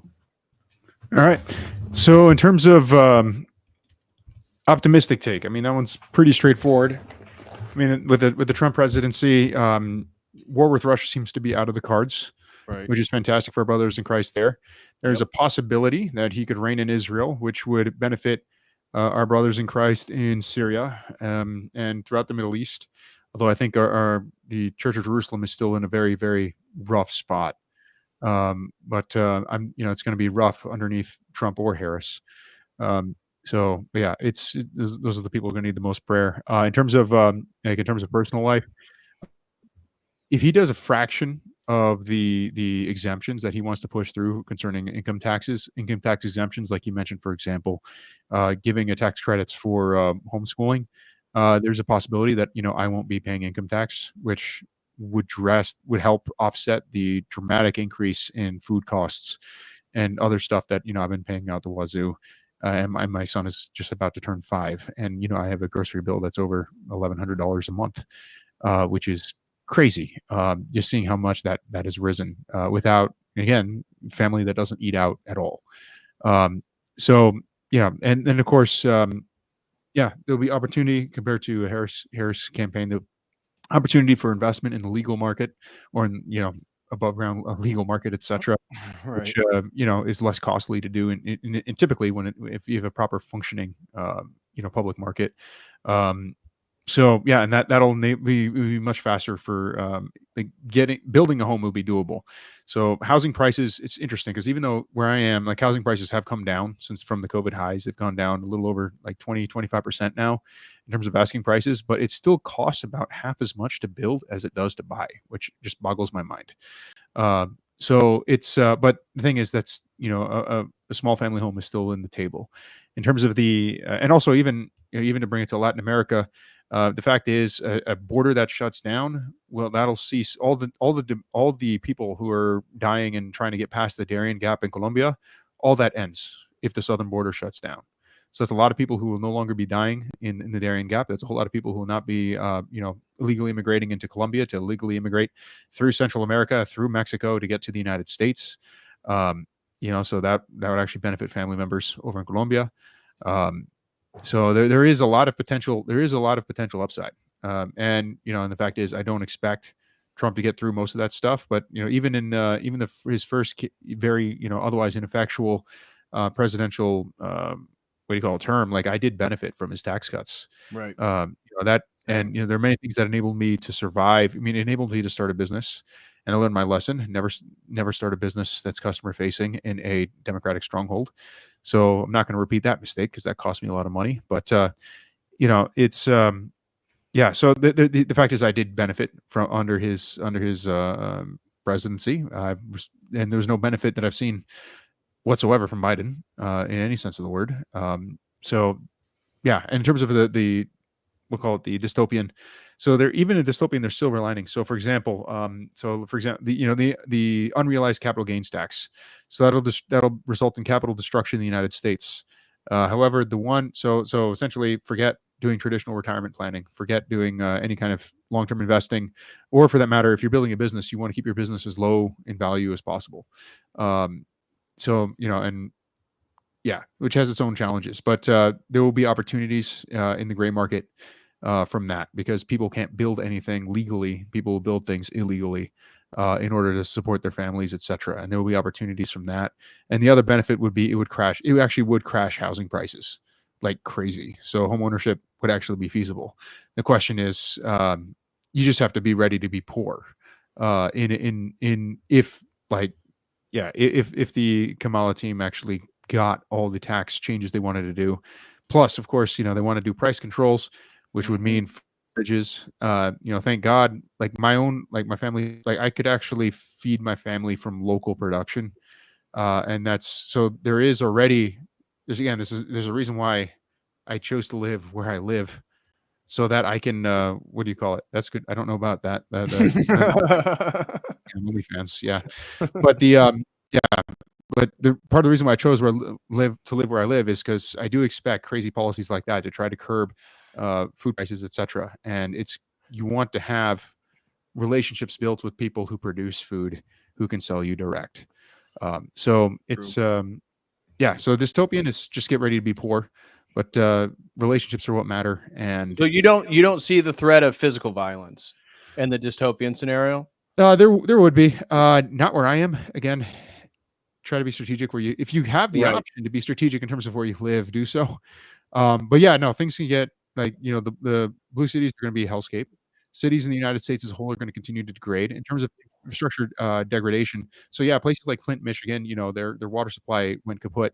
But that's going to happen across all the major U.S. states with the widespread homelessness, with the crapping in the streets. Literally, I've seen that in Austin. I lived in the Bay Area. I literally saw it every day. Yeah.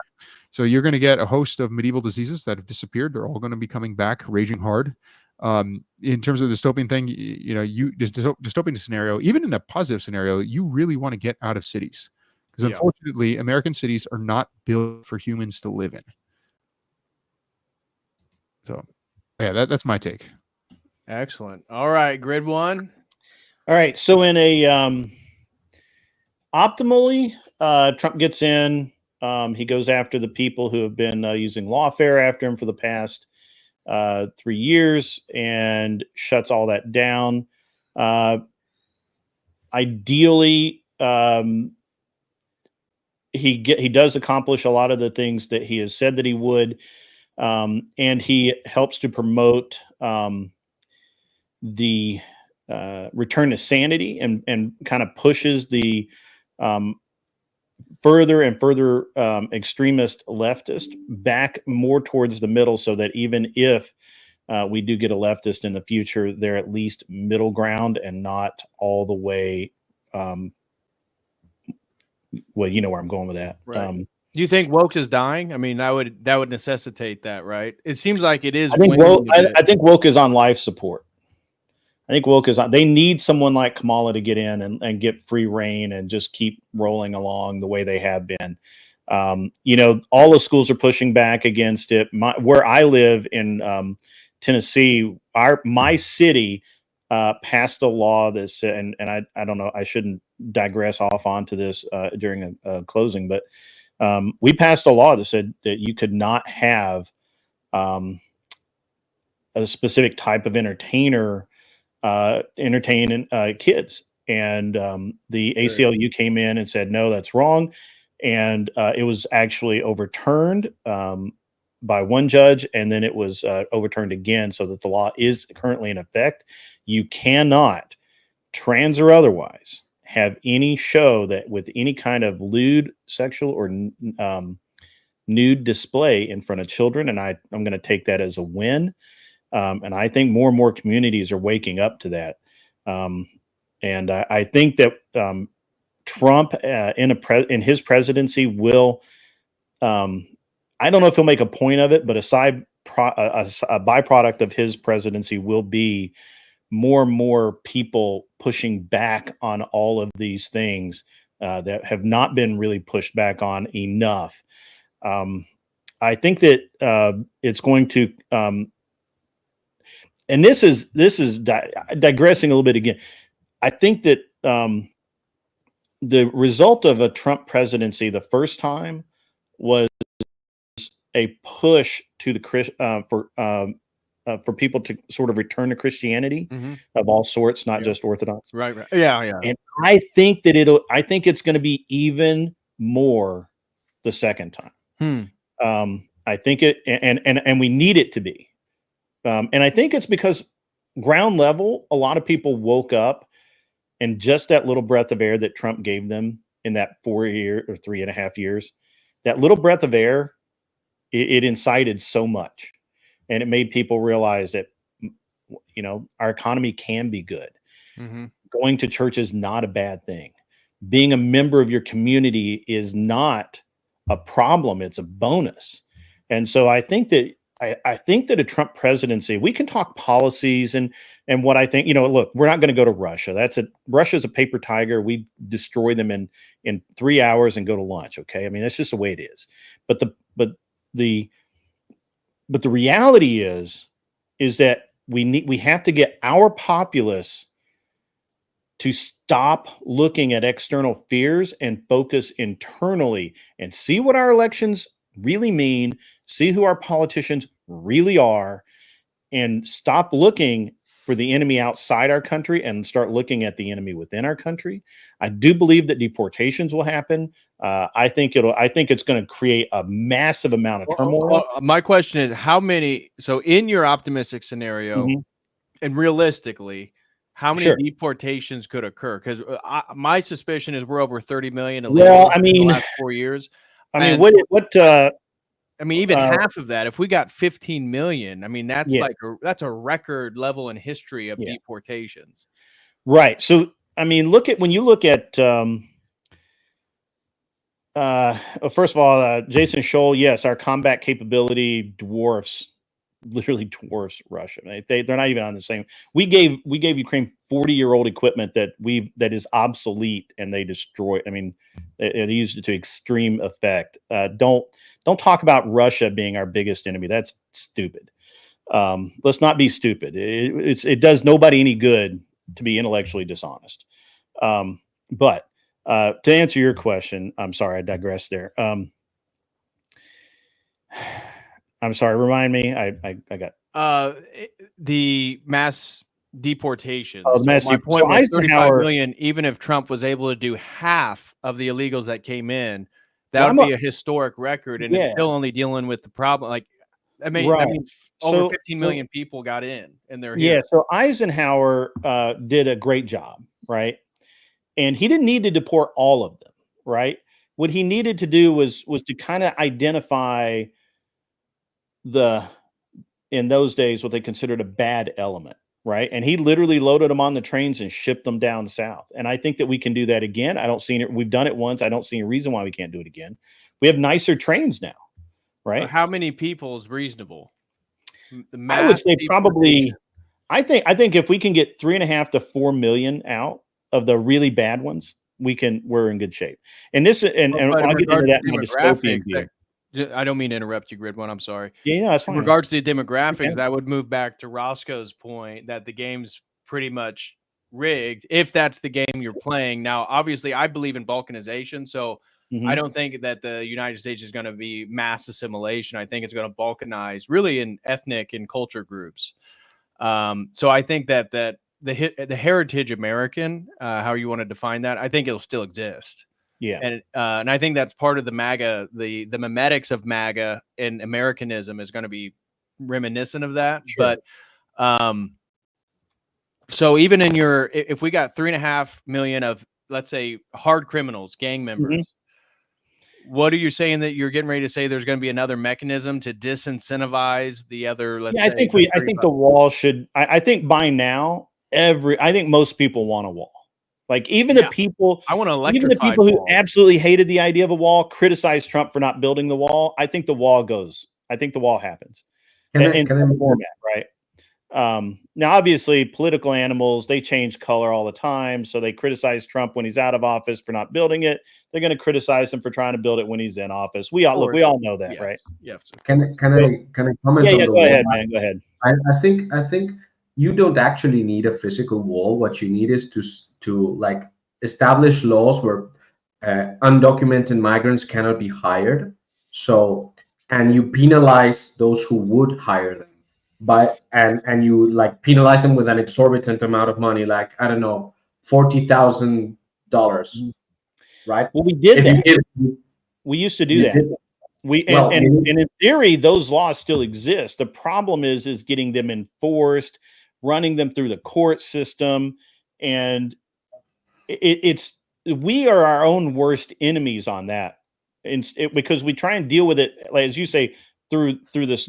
Work them through the system, but the system's rigged to not work. So we have to have massive reforms at the state level. Trump can't do anything about it. You also have to understand what Trump can and cannot do. Okay, at the state level, he can't tell people. He can't just magically wave his magic pencil and sign a law that says you're going to tax all of these people X amount. He can't do that. The states decide that. And if your state, like California, doesn't want to do it, they don't have to do it. Now, he can threaten to withhold aid, and there's a bunch of other things that he can do, but that has nothing to do with the reality of what he can do as president. And again, it does nobody any good to be intellectually dishonest and not face the facts of what he can and cannot do. He can order federal marshals to round up these people, and we know where they are. Round up these people, put them on a train, and just send them out of the country. He can do that. Wave of his hand. Federal marshals, these are the people. Go get them, put them on a train, and get them out of the country. He doesn't need to pass a law. He doesn't need to do anything. He just says, do this, and it happens. Okay? He can't do that with what you're talking about. What you're talking about would take 15 years to get done, and it wouldn't work. This is the problem with our country. This is why I say that what I'm really hoping for in the next Trump presidency is that we learn to focus inward on our problems, because we see how bad it was with Joe Biden and Kamala. We see how bad that was. We had 4 good years, 4 thin years. Hopefully we can have 4 good years again. That's my best. And there's a lot of other really good things that can happen. Whether they will or not, I don't know. But that's my optimistic outlook, and I got a lot more I have a lot of optimism if Trump gets into office, but that would be a long speech. The dystopian scenario, a dystopian view. Within 1 week, there will be some kind of event, probably in Chicago or somewhere along the Mississippi River basin. at a power substation. It's going to take out 2 or 3 states worth of power. It's going to send the entire middle of the country into a tailspin looking for government assistance. FEMA is going to be called out. National Guards will be called out. They'll authorize use of troops. And in that way, they will actually force you to become a militarized state. And those bad actors are probably already here right now. You know, they're Syrian, Somali, Chinese. They pick your people that don't like us and would be glad to do such things. And then you'll have a lot of other false flag statements. We have plenty of bad actors in this country that'll do it. And the people who manipulate Kamala have no qualms about killing Americans, and we just need to face that fact. At that point, states will start circling the bandwagons, and it'll be us against them. We'll be very fractionalized and very easy to control. Wow, that was. I'm sorry. I mean, no. Anybody have any response? I'm just messaging Crispy real quick. No, I mean, I think the optimistic part was completely unrealistic, even more non-realistic than my take. I was going to say, in terms of long term, I do agree about the U.S. Marshals, but I know they're like, maybe 4,000 total, if you include the unsworn members as well. So, you know, that would definitely be a good start. But I think in terms of the long run, what will make more impact is kind of like with the abortion issue, appointing judges that permit states to do stuff. Because, you know, as of September, Texas is actually deporting illegal immigrants on its own. And as long as that can happen, like, sure, all right, Democratic states are de facto lost. And, you know, and, you know, frankly, they're just going to collapse. Like California, you know, sorry, Mondraga. It's not. Oh, okay. I'll say this: it's going to collapse in the short run. In the long run, I think, you know, when it collapses, a lot of that illegal immigration, a lot of that migrant population to California will flee, and California will actually be pleasant again. But they're going to flee to the interiority of the United States. Yeah. But the states are able to enforce the borders, and that solves that problem. So that's what I mean. Like, you know, I think like short run, executing the marshals. Long run, letting states act and, you know, act accordingly as they're going to act. I think you're right. Using the marshal short run, wave of the hand happens. Once people can see that it can be done, then the states start enacting laws. Then then it can wind its way through Congress. It's just, what do you do to start out? How do you start the ball rolling? Right. And Eisenhower, while his playbook is not modern enough to work now, it proves it can be done, and it proves how it should be done. So that's all. Interesting. Well, thank you all for joining the open panel. Special thank you to Tiki Tack, throws in $5. Says Kamala will be the first transracial He's a good dude. woman president. Thank you, brother, for the $5 support. God bless you. So that's going to conclude our stream. A little over 3 hours. I think go ahead, Ivan. I just wanted to say that we're gonna have a discussion, an open panel discussion right after this. So on my channel, we're gonna discuss rights, whether they exist or not. So anybody who's welcome to give voice their opinions, defend what they think, why rights channel? Yeah. What is it? It's Christ is King philosophy. So I'm gonna philosophy. There you guys go. So join Ivan. You can join his panel, Christ is King Philosophy YouTube channel. Anybody have any final comments for today? I thought it was pretty fruitful. We kind of got derailed with the Latin American conversation, but thank God Jose and Ivan are still here. You guys know that history and those geographies much more so than I do. So I think it was still fruitful for some of the listeners. I learned a few things, but kind of derailed from the general conversation. But I think we're all kind of like-minded. Where we're at on the optimism, pessimism spectrum is a little bit different. But I think the general consensus is, God willing, Trump upholds half of the things that he's promised and gets elected, and that would certainly make the future better for anybody who lives inside the continental United States. DPH, I told you that Castro Chavism will be related on the stream, but not in the way we expected. Yeah. No, Chavez came up today, but in a different context. Trump is the American Chavez, according to our gentleman. But I hope he joins again. Maybe we can do a panel with you guys on Latin America or something like that. Hopefully he joins again. God bless him. Don't wish him any ill intent.